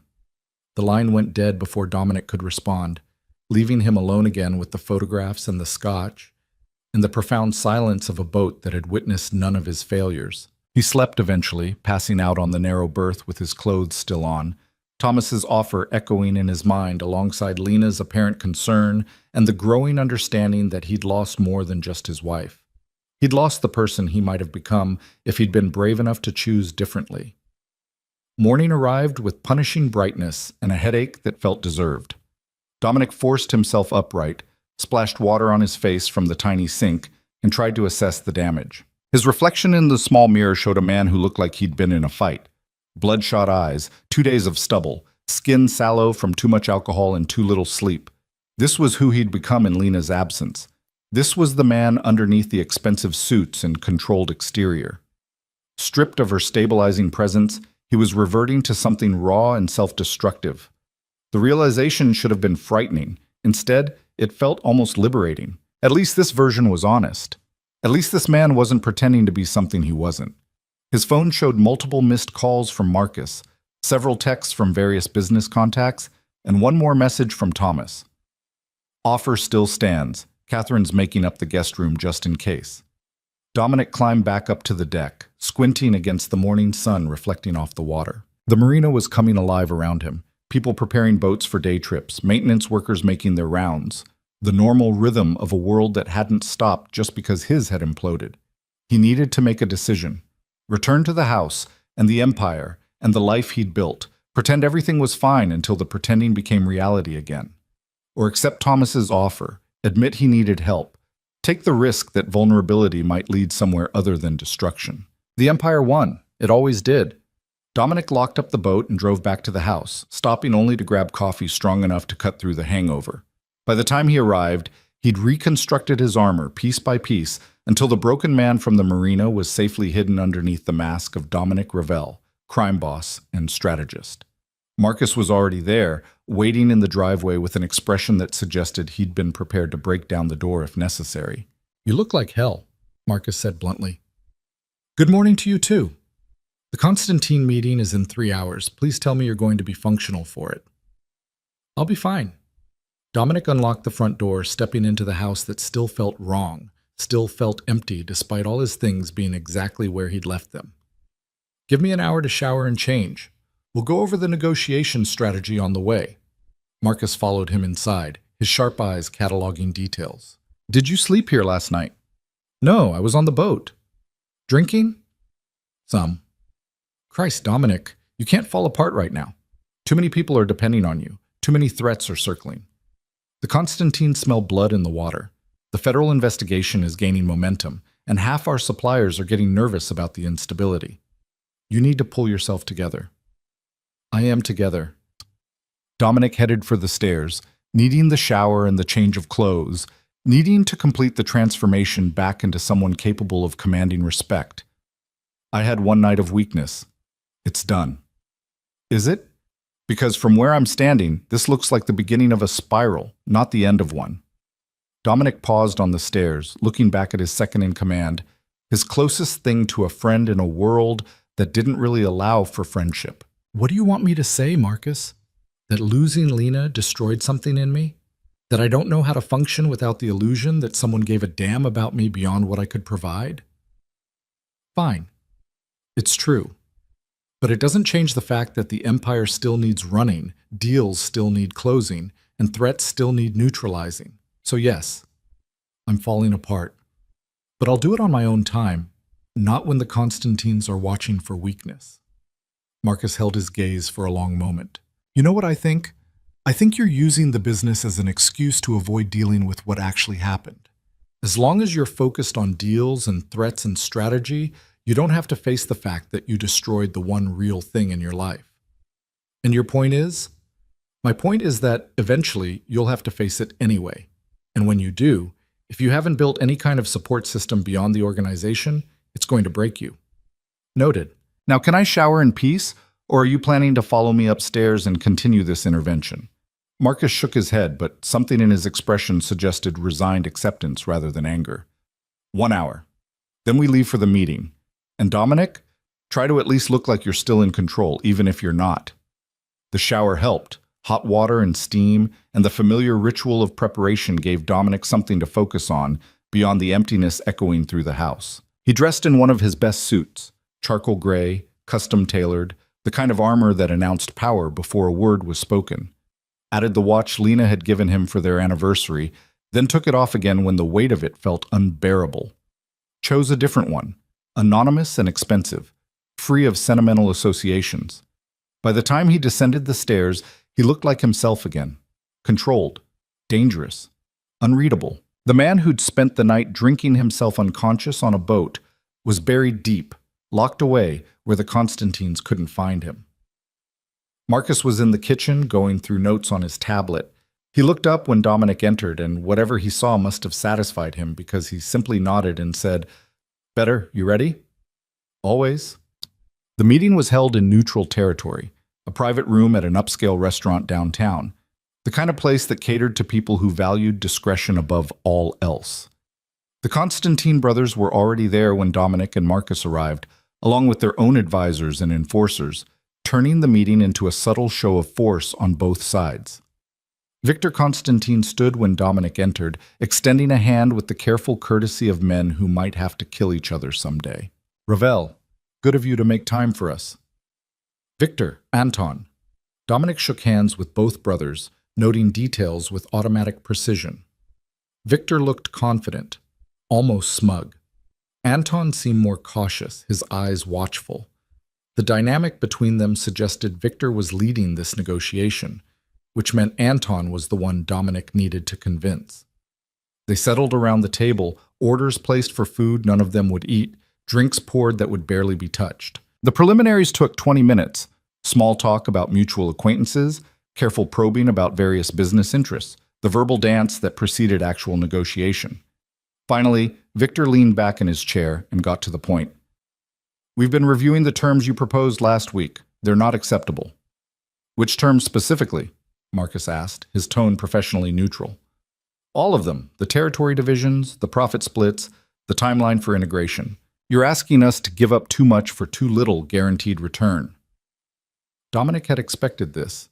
The initial proposal had been deliberately favorable to his organization, a starting point designed to be negotiated down. "What would you consider acceptable?" Anton spoke for the first time, his voice quieter than his brother's but carrying more weight. "We want equal partnership, not subordinate status. 50-50 split on all joint ventures, equal say in strategic decisions, full transparency on financial operations."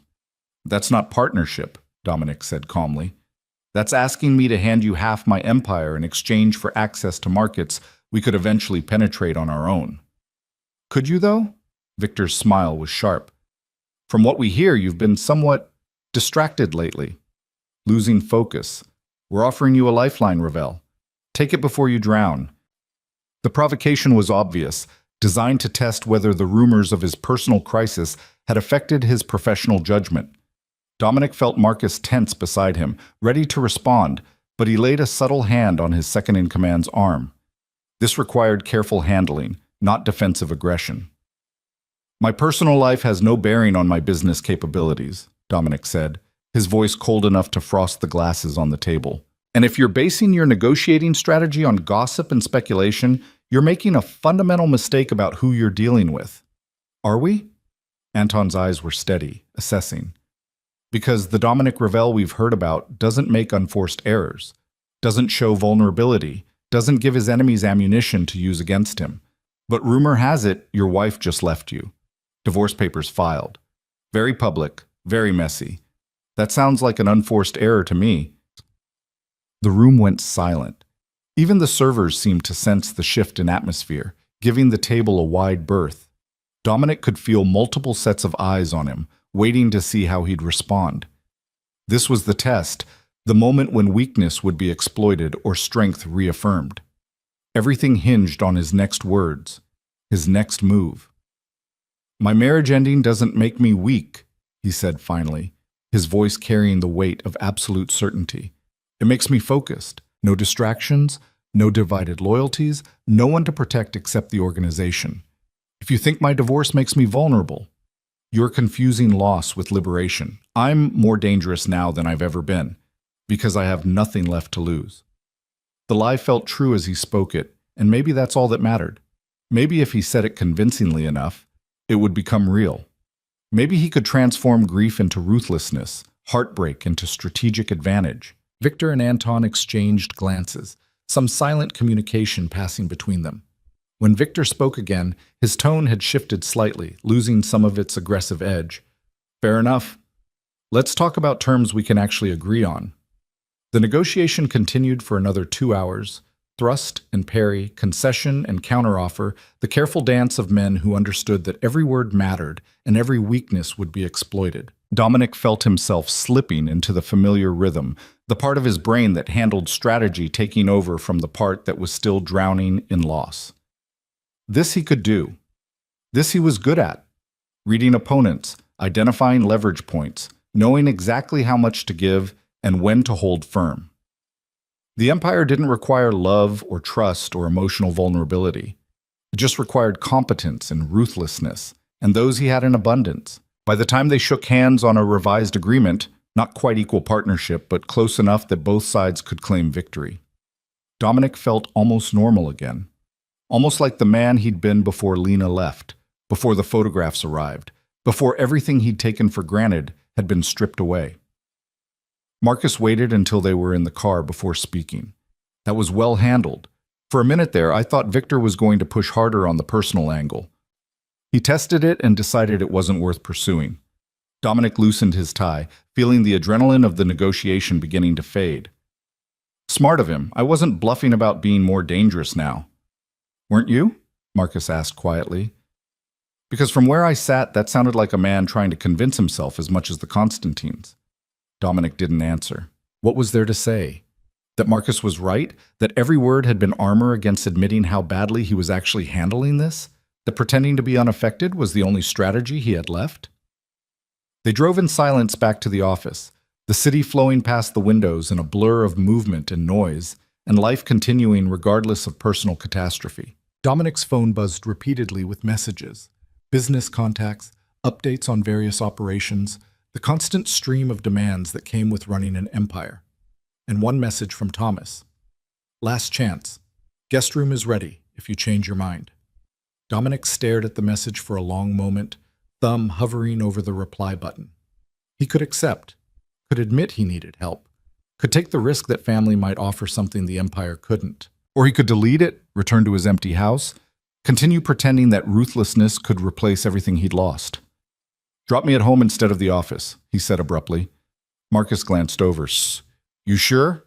We have the afternoon meeting with cancel it or handle it yourself. I need... Dominic trailed off, unsure how to finish the sentence. What did he need? Space? Time? Someone to tell him how to exist in this new reality where Lena was gone and nothing felt solid anymore? You need a break, Marcus finished for him. You need to stop running from what happened and actually deal with it. Since when did you become a therapist? Since I watched you nearly derail a crucial negotiation because you're barely holding it together. Marcus's voice was firm, but not unkind. Take the rest of the day. Hell, take the rest of the week. The business will survive without you for a few days, and maybe you'll survive better with some actual time to process this. The suggestion felt both terrifying and necessary. Time to process meant time to feel, and feeling meant confronting the full weight of what he'd destroyed. But maybe Marcus was right. Maybe pretending to be fine was only delaying the inevitable breakdown. When they pulled up to the house, Dominic sat in the car for a moment before getting out. Marcus, thank you for everything. For covering for me, for being honest, for not letting me completely self-destruct. That's what family does, Marcus said simply. Even the family we choose rather than the one we're born with. The words stayed with Dominic as he entered the empty house, as he stood in the foyer that still echoed with Lena's absence. Family. Thomas had offered him family, had extended an olive branch across years of silence because Lena had asked him to. Because even in leaving, even in protecting herself, she'd tried to make sure he wouldn't face this alone. He pulled out his phone and typed a response to his brother. I'll be there tomorrow, if the offer still stands. The reply came within seconds. It stands. See you tomorrow, Dom. Dominic set the phone down and looked around the house that no longer felt like home. The boxes of photographs still sat in the living room, unopened since that first devastating morning. The divorce papers were filed away in his study, waiting for the legal process to grind through its required steps. Evidence of an ending everywhere he looked, impossible to escape. But maybe that was the point. Maybe he wasn't supposed to escape it. Maybe the only way through was straight ahead. No diversions, no distractions, just the raw truth of consequences finally catching up with him. He'd spent his entire adult life avoiding exactly this kind of reckoning, building walls of power and control and violence to protect himself from genuine vulnerability. And it had worked, right up until the moment Lena had seen through it all and decided he wasn't worth the effort of trying to reach the person underneath the armor. That was the real loss, he realized. Not just losing her, but losing the possibility that he could be better. That love could transform even the darkest parts of him. That he was capable of being more than the sum of his worst choices. Lena had believed in that possibility once, had seen something in him worth nurturing, worth fighting for, worth staying beside despite knowing what he was and what he did. And he'd taken that belief and crushed it through carelessness and arrogance and the assumption that some things were permanent enough to survive neglect. No wonder she'd left with such finality. No wonder her attorney spoke about her with protective respect. No wonder even Thomas, who barely knew the details, understood that Lena's departure was justified. Dominic walked through the house one more time, turning on lights against the gathering evening. Each room was perfect, pristine, empty of meaning without someone to share it with. This was his kingdom, built on blood and strategy and moral compromise. And it was hollow, beautiful and expensive and completely hollow. Tomorrow he'd go to Thomas's, accept help, try to figure out how to exist in this new reality where power couldn't command love and silence had never meant forgiveness. Tonight, he'd stay here in the house that was no longer a home, surrounded by evidence of what he'd destroyed, and finally let himself feel the full weight of what that meant. The tears came unexpectedly, sudden and overwhelming, breaking through the careful control he'd maintained for days. Dominic sank onto the couch where he and Lena had once watched movies together, where she'd curled against him on lazy Sunday mornings, where they'd planned futures that would never arrive now. And he let himself break, let the grief consume him in a way he'd never allowed before, let the pretense of strength finally shatter. Because Marcus was right. The only way through was to actually feel it, to stop running, stop strategizing, stop trying to negotiate his way out of consequences that were absolute and irreversible. Lena was gone. The marriage was over, and all the power in the world couldn't change those fundamental truths. The crying stopped eventually, leaving Dominic hollow and exhausted on a couch that held too many memories. He fell asleep there without meaning to, his body finally surrendering to the accumulated weight of days without real rest, and woke to find pale morning light filtering through windows he'd forgotten to close. His face felt tight from dried tears, his body stiff from sleeping in an awkward position. The house was silent around him, offering no comfort, just the persistent reminder that he was alone here and would remain alone regardless of how many rooms the structure contained. Dominic forced himself upright, moving through the mechanical rituals of showering and dressing. He packed a bag with clothes for a few days, feeling strange about the act of leaving his own house. When had he last stayed somewhere else voluntarily? Years, probably. The house had been his fortress, his sanctuary, the place where he could drop the mask of Dominic Ravel and just exist. Except he'd never actually dropped the mask, had he? Even with Lana, even in the supposed safety of their marriage, he'd maintained walls, protected himself from real intimacy, even while claiming to offer it. No wonder she'd left. No wonder silence had been easier than confrontation. What was there to say to someone who refused to be truly known? The drive to Thomas's house in Westchester took just over an hour, traffic mercifully light for a weekday morning. The neighborhood was exactly what Dominic had expected. Tree-lined streets, well-maintained homes with actual yards, the kind of suburban domesticity he'd always dismissed as boring and conventional. His brother had chosen this life deliberately, had walked away from the family business and everything it represented to build something clean and normal. Looking at it now through the lens of recent loss, Dominic wondered if Thomas had been the smarter one all along. Catherine answered the door before he could knock, her smile warm but her eyes assessing. She'd always been perceptive, Thomas's wife, able to read people with an accuracy that made Dominic slightly uncomfortable. They'd met only a handful of times over the years, but she'd never seemed intimidated by who he was or what he did. If anything, she'd seemed almost disappointed by his choices, like she'd expected better from her husband's brother. "Dominic," she said, stepping aside to let him enter. "I'm glad you came. Thomas is in the kitchen with the kids. Fair warning, it's chaos in there. Hope you're ready for it."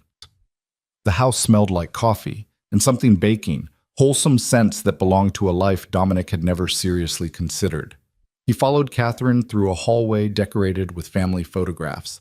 Thomas and Catherine on their wedding day, Their two children at various ages, candid moments of genuine happiness that made something in Dominic's chest ache.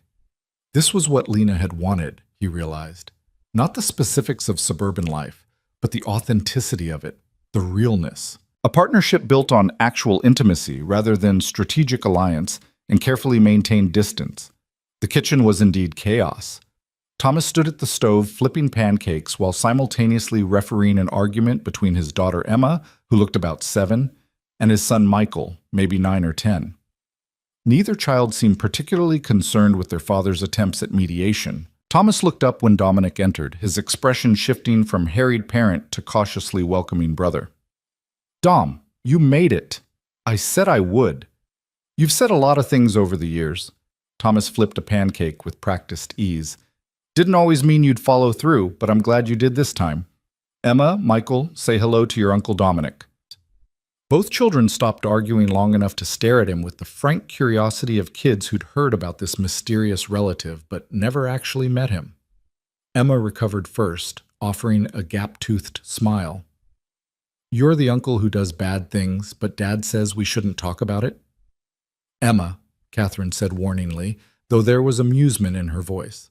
Dominic found himself almost smiling despite everything. "That's probably accurate, yes." "Cool," Emma decided. "Do you have any scars from fights?" "Lots." "Can we see them?" "Maybe later, after pancakes."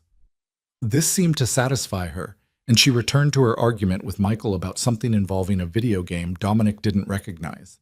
Thomas caught his eye and shrugged in a gesture that said, "Welcome to my life." And something about the casual domesticity of it made Dominic's throat tight. This could have been his life too, if he'd chosen differently. Maybe not exactly this. He'd never be the kind of man who coached Little League or attended PTA meetings, but something real. Something that mattered beyond quarterly profits and strategic positioning. Something worth protecting, not because it represented power, but because it represented connection. Breakfast was surprisingly comfortable once Dominic stopped trying to fit himself into the scene and just let it happen around him. The kids lost interest in his criminal mystique quickly enough, more concerned with their own dramas and the quality of their father's pancakes. Catherine asked careful questions about his life that somehow avoided the topic of Lena while still acknowledging why he was there. Thomas maintained a running commentary about neighborhood gossip and the various challenges of parenting that should have been boring but somehow wasn't. Normal. This was what normal looked like. And Dominic had spent so long avoiding it, convinced that normal meant weak or ordinary or less than, that he'd never stopped to consider what it might offer beyond power and control. After breakfast, while Catherine took the kids to some activity involving soccer and snacks, Thomas led Dominic to the back deck with fresh coffee. The yard beyond was modest but well-maintained, a swing set in one corner, a vegetable garden Catherine apparently tended in the warmer months. "This is a nice life you've built," Dominic said quietly. Thomas studied him over the rim of his coffee cup. "It is. Not as exciting as yours, probably, but it's mine, and it's real, and I don't have to constantly look over my shoulder wondering who wants to destroy it." "You think that's what I do?" "Isn't it? You've built an empire on foundations that could crumble any second. One wrong move, one betrayed ally, one federal indictment, and everything falls apart. That's got to be exhausting, Dom. Always being on guard, always strategizing, never able to just exist."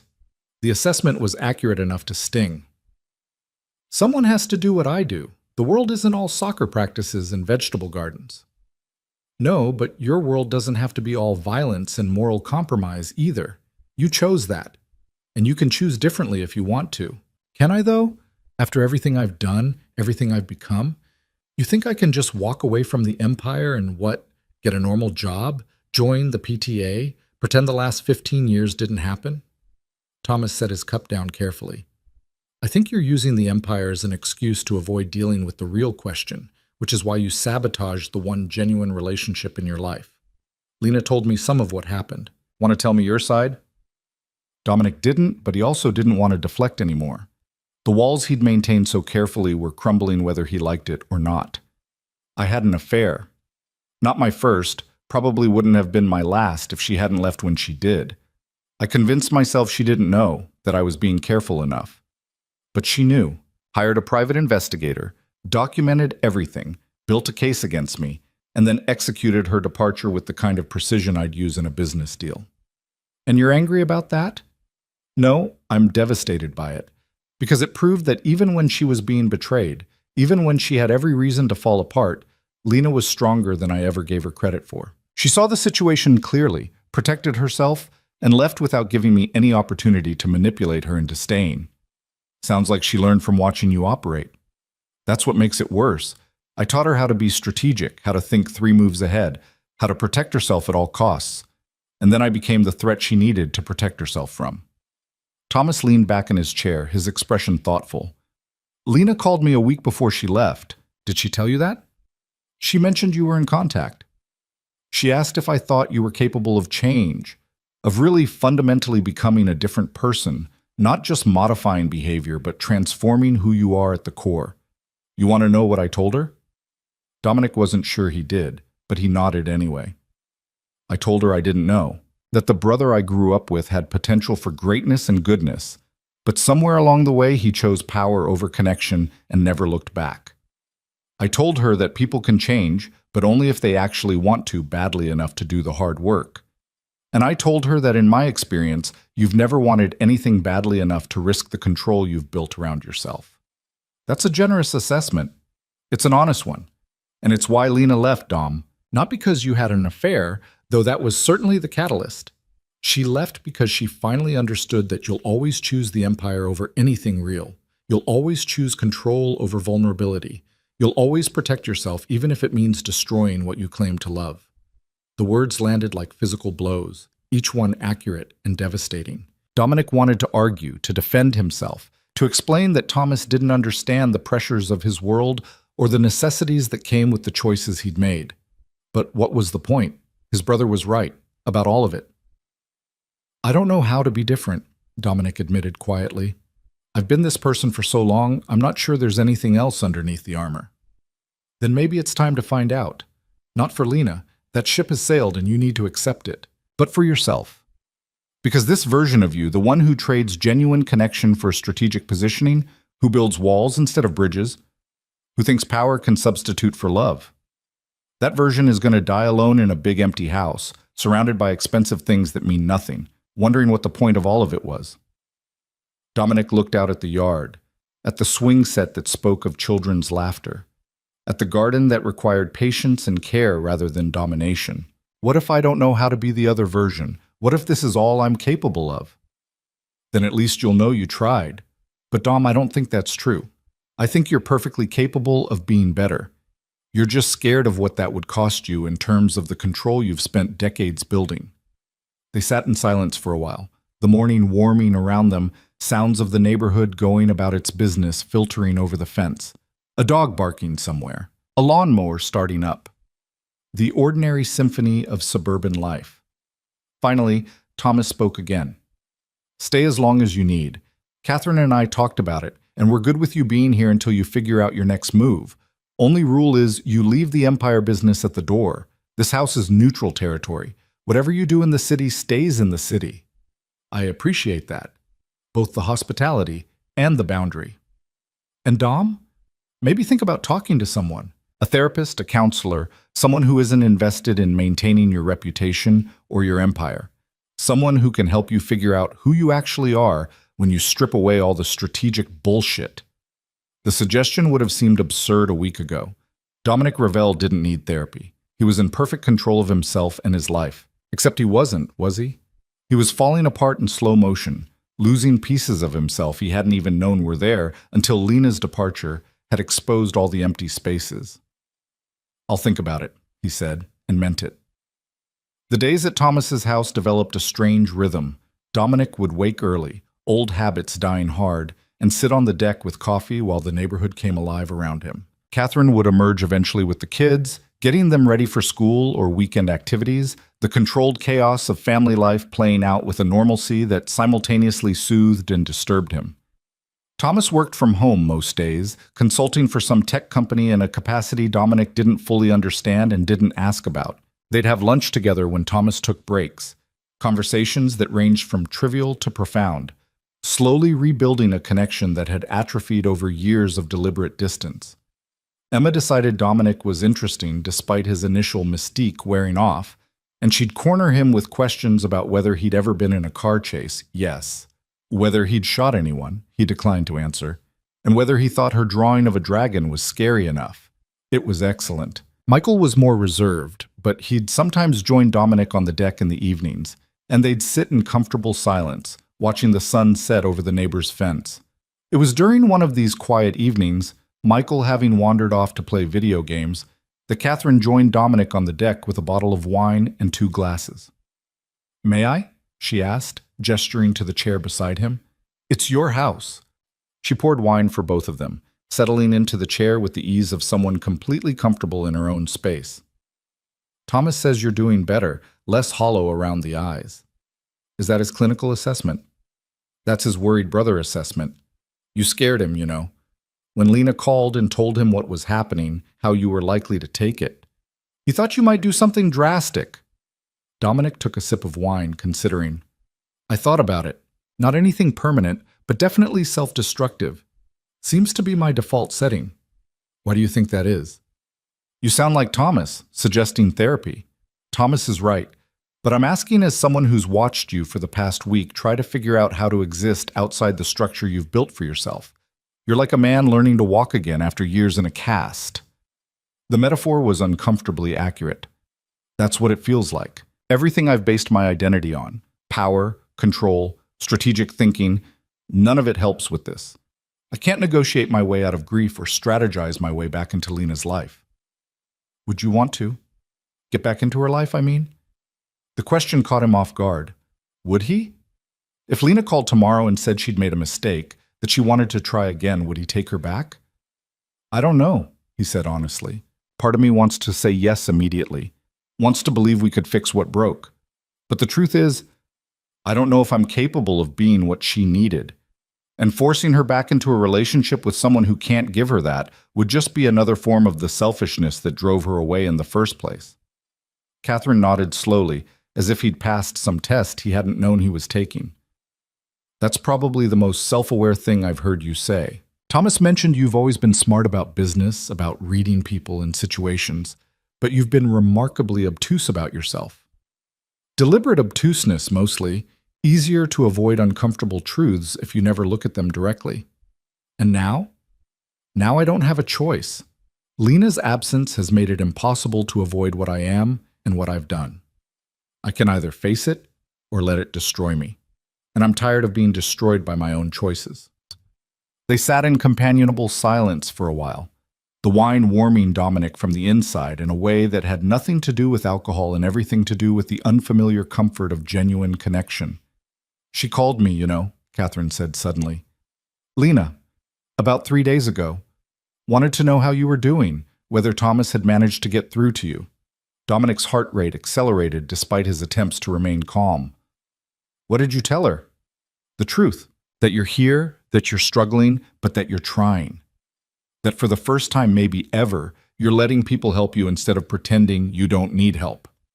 Catherine paused, choosing her words carefully. She seemed relieved, but she also made it very clear that her concern doesn't change anything. "She's not coming back, Dominic. She wanted me to make sure you understood that." The words hurt, but they also brought a strange clarity. Lena cared enough to check on him, but not enough to reconsider her decision. She'd removed herself from his life while still maintaining enough compassion to ensure he didn't completely self-destruct. It was exactly the kind of measured response he'd expect from her. Strategic, but not cruel. Definitive, but not vindictive. "I understand," he said quietly. "And honestly, I wouldn't want her to come back unless I could prove I'd actually changed. Which I can't, because I haven't yet. Maybe I never will, but at least I'm trying to figure out who I am without the armor, and that's something." Catherine reached over and squeezed his hand briefly, a gesture of support that felt more genuine than anything he'd experienced in years. "That's all anyone can do, Dominic. Try. The rest is just details." The next morning, Dominic made a call he'd been putting off. He found Catherine Chen's number and dialed before he could talk himself out of it. She answered on the third ring, her voice professionally cautious. "Mr. Ravel, I wasn't expecting to hear from you. I'm not calling about the divorce. That's proceeding as it should, And I'm not going to contest anything. I wanted to ask if you could pass a message to Lena. A long pause. That depends on the message. Tell her I understand why she left. Tell her I'm not asking for another chance or hoping she'll reconsider. I just want her to know that her departure was the kindest thing she could have done for both of us, even though it didn't feel that way at the time. And tell her that I'm trying to figure out how to be better, not for her, but because she deserves to know that her assessment was accurate and I'm not running from it anymore. Another pause, longer this time. I'll pass that along. Though I should tell you she's doing very well, Mr. Ravel. She has a new apartment, she's reconnecting with friends she'd lost touch with during your marriage, and she's looking into opportunities that were closed to her before. Whatever guilt you might be feeling about how this ended, you should know she's genuinely happy. The information should have devastated him. Instead, Dominic felt something like relief. I'm glad. She deserves to be happy, especially if, that happiness has nothing to do with me. That's remarkably mature of you. Don't give me too much credit.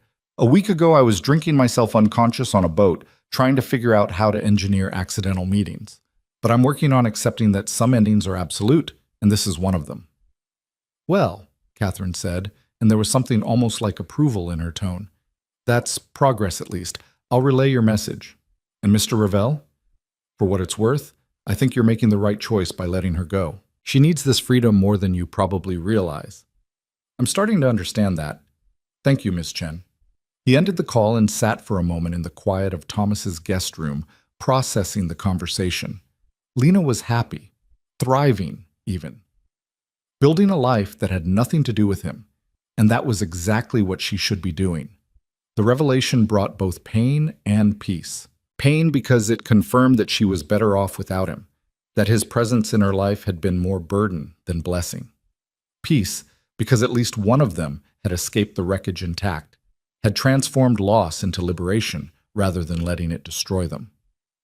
2 weeks after arriving at Thomas's house, Dominic made another call, this time to a therapist whose name Catherine had given him, a woman who specialized in working with what she called high-functioning individuals with complex trauma histories. The description had made him laugh. High-functioning seemed generous given his recent spiral, but he'd taken the number anyway. Dr. Sarah Mitchell's office was in the city, a quiet space decorated with plants and comfortable furniture that felt deliberately non-threatening. She was younger than Dominic had expected, maybe early 40s, with a direct gaze that suggested she wasn't easily intimidated. Mr. Ravel, she said, gesturing to a chair. What brings you here today? Where did he even start? With the affair? The divorce? The empire built on blood and moral compromise? The realization that he'd spent decades building walls instead of connections, and had finally paid the price for that isolation? My wife left me, he said finally, and I'm trying to figure out how to be someone who wouldn't drive away the next person who makes the mistake of caring about me. Dr. Mitchell nodded, pulling out a notepad. That's a good starting point. Tell me about your marriage. The session lasted 90 minutes, and by the end of it, Dominic felt simultaneously exhausted and oddly lighter. Doctor. Mitchell had asked questions that forced him to examine patterns he'd never questioned, behaviors he'd normalized, beliefs about himself and relationships that had been toxic from the start. We have a lot of work to do, she'd said at the end, scheduling their next appointment. But the fact that you're here, that you're willing to look at this honestly, that's significant. Most people in your position never get this far. What position is that? Powerful men who've used that power to avoid real intimacy, who've built entire lives around control and then wonder why they feel so isolated. You're not unique in that regard, Mr. Ravel, but you might be unique in your willingness to actually change rather than just complaining about the consequences. Dominic left the session feeling like he'd run a marathon, but he also felt something he hadn't felt in weeks. Hope. Not hope that Lena would come back. Not hope that he could undo the damage he'd done, but hope that maybe, possibly, he could become someone different, someone better, someone who could build connections based on genuine intimacy rather than strategic positioning. It would take time, probably years, possibly forever, but at least now he was trying. 3 months after Lena left, the divorce was finalized. Dominic received the notification from Catherine Chen via email, brief professional, containing copies of the final decree and instructions for where to sign documents acknowledging receipt. He sat in Thomas's guest room, staring at the email, waiting for the wave of devastation to hit. But instead, he felt only a quiet acceptance. The marriage was over legally, just as it had been over emotionally since that morning he'd come home to find her gone. He signed the documents and returned them, then called Marcus. "It's done," he said when his second-in-command answered. "The divorce is final." "How are you doing with that?" "Better than I would have been 3 months ago. How's the business?" "Running smoothly. The Constantine deal is holding. The federal investigation hit enough roadblocks that they're backing off for now, and we've opened 2 new revenue streams in the past month. You'd be proud." "I am proud. You've handled everything brilliantly while I've been wherever I've been. You've been getting your head straight. That's important too." Marcus paused. "So when are you coming back? The Empire misses its emperor." The question hung in the air, weighted with implications. When was he coming back? Did he even want to come back? The Empire had managed fine without him, which suggested he was less essential than he'd always believed. And the work he was doing with Dr. Mitchell, the connections he was rebuilding with Thomas and Catherine, the person he was slowly becoming, all of that felt more important than quarterly profits and territorial negotiations. "I don't know," Dominic said honestly. "I'm not sure the Empire is where I belong anymore." "What are you saying?" "I'm saying that maybe it's time for a change. Real change, not just adjusting tactics, but fundamentally rethinking what I want my life to be about." A silence on Marcus's end, then, "You're talking about walking away. I'm talking about stepping back, letting you take over day-to-day operations while I figure out what comes next for me. You've earned it, Marcus. You've been ready for years. I've just been too controlling to admit it. This is about Lena. This is about me finally understanding what Lena understood all along, that the Empire isn't a life, it's a distraction from life. And I've been using it to avoid dealing with anything real for so long that I don't even know who I am without it." More silence.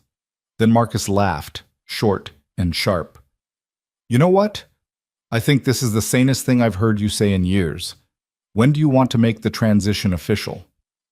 "Give me another month to make sure this isn't just temporary clarity. If I still feel the same way, we'll work out the details. You interested in becoming the new emperor?" "Hell yes. I've been waiting for you to realize you needed to step aside since about 2019. They talked logistics for a while, the practical details of transferring power in an organization that didn't exactly have corporate succession plans. But underneath the business discussion, Dominic felt something shift. He was letting go. Really letting go. Not of just the marriage, but of the identity he'd wrapped around himself for decades. It was terrifying. It was also liberating. That evening, he joined Thomas and Catherine on the deck again, this ritual that had become comforting in its predictability. "You look different," Catherine observed. "Lighter, somehow." "The divorce was finalized today, and I told Marcus I'm stepping back from the business." Thomas raised his eyebrows. "That's a big decision." "It's the right decision. I can't keep doing what I've been doing and expect different results. If I want to actually change, I need to change everything, not just make minor adjustments around the edges." "What will you do instead?" Catherine asked. "I have no idea. That's probably the scariest part. For the first time in my adult life, I don't have a plan, don't have a strategy, don't know what comes next. But maybe that's okay. Maybe not knowing is part of learning to live differently." Thomas lifted his beer in a salute. "To not knowing, then, and to second chances, even if they look nothing like we expected." They drank to that. 3 people sitting on a suburban deck as the sun set, talking about everything and nothing, being present in a moment rather than constantly strategizing for the next one. 6 months after Lena left, Dominic saw her for the first time since that morning. It wasn't planned. He was in the city meeting with his attorney about the final transfer of business assets to Marcus when he spotted her through a cafe window. She was sitting with 2 other women, laughing at something one of them had said, looking relaxed and happy in a way he remembered from their early days together. His first instinct was to go in, to approach her, to somehow engineer a conversation, but he stopped himself, hand on the door handle, recognizing the impulse for what it was, the old Dominic, still trying to control situations that weren't his to control. Instead, He stood on the sidewalk and just watched for a moment, taking in the evidence of her new life. She wore her hair differently, shorter than when they'd been together. Her clothes were her own style, not the designer labels he'd preferred. She looked like herself in a way she never quite had during their marriage, like she'd finally found space to be fully who she was. And yes, she looked happy, genuinely, authentically happy. Dominic felt tears prick his eyes, but they weren't tears of grief this time. They were tears of gratitude. Gratitude that she'd been strong enough to leave when he couldn't give her what she needed. Gratitude that she'd found happiness on the other side of their ending. Gratitude that at least one of them had emerged from the wreckage intact and thriving. He turned away from the cafe without going in, continuing down the sidewalk toward his attorney's office. Let her have her coffee, and her friends, and her laughter. Let her have the life she'd built without him. Some endings arrived quietly, he'd learned. They arrived in empty closets and signed papers and the realization that you'd lost something irreplaceable through your own carelessness. They arrived when someone you loved decided they deserved better than what you were offering and had the courage to claim that better life for themselves.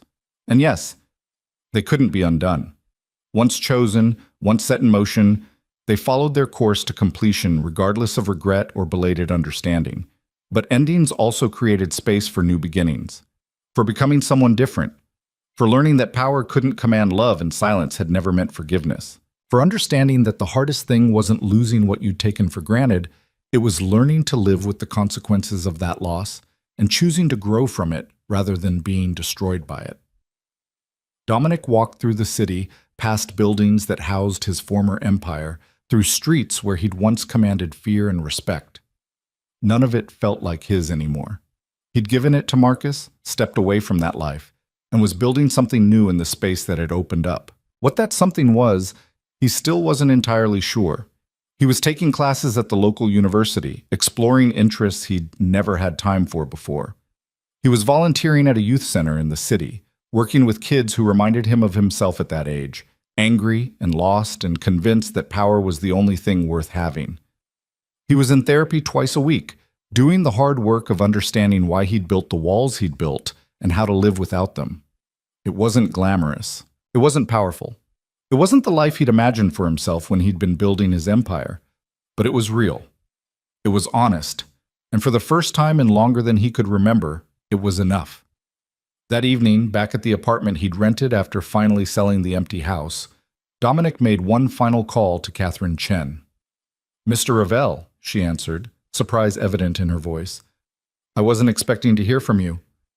I saw Lena today, in a cafe. I didn't approach her, didn't interrupt her life. I just wanted you to know that I saw her and she looked happy. And I wanted to thank you." "Thank me for what?" "For protecting her, for helping her get free, for being in her corner when she needed someone who would prioritize her well-being over everyone else's comfort. You did good work, Ms. Chen.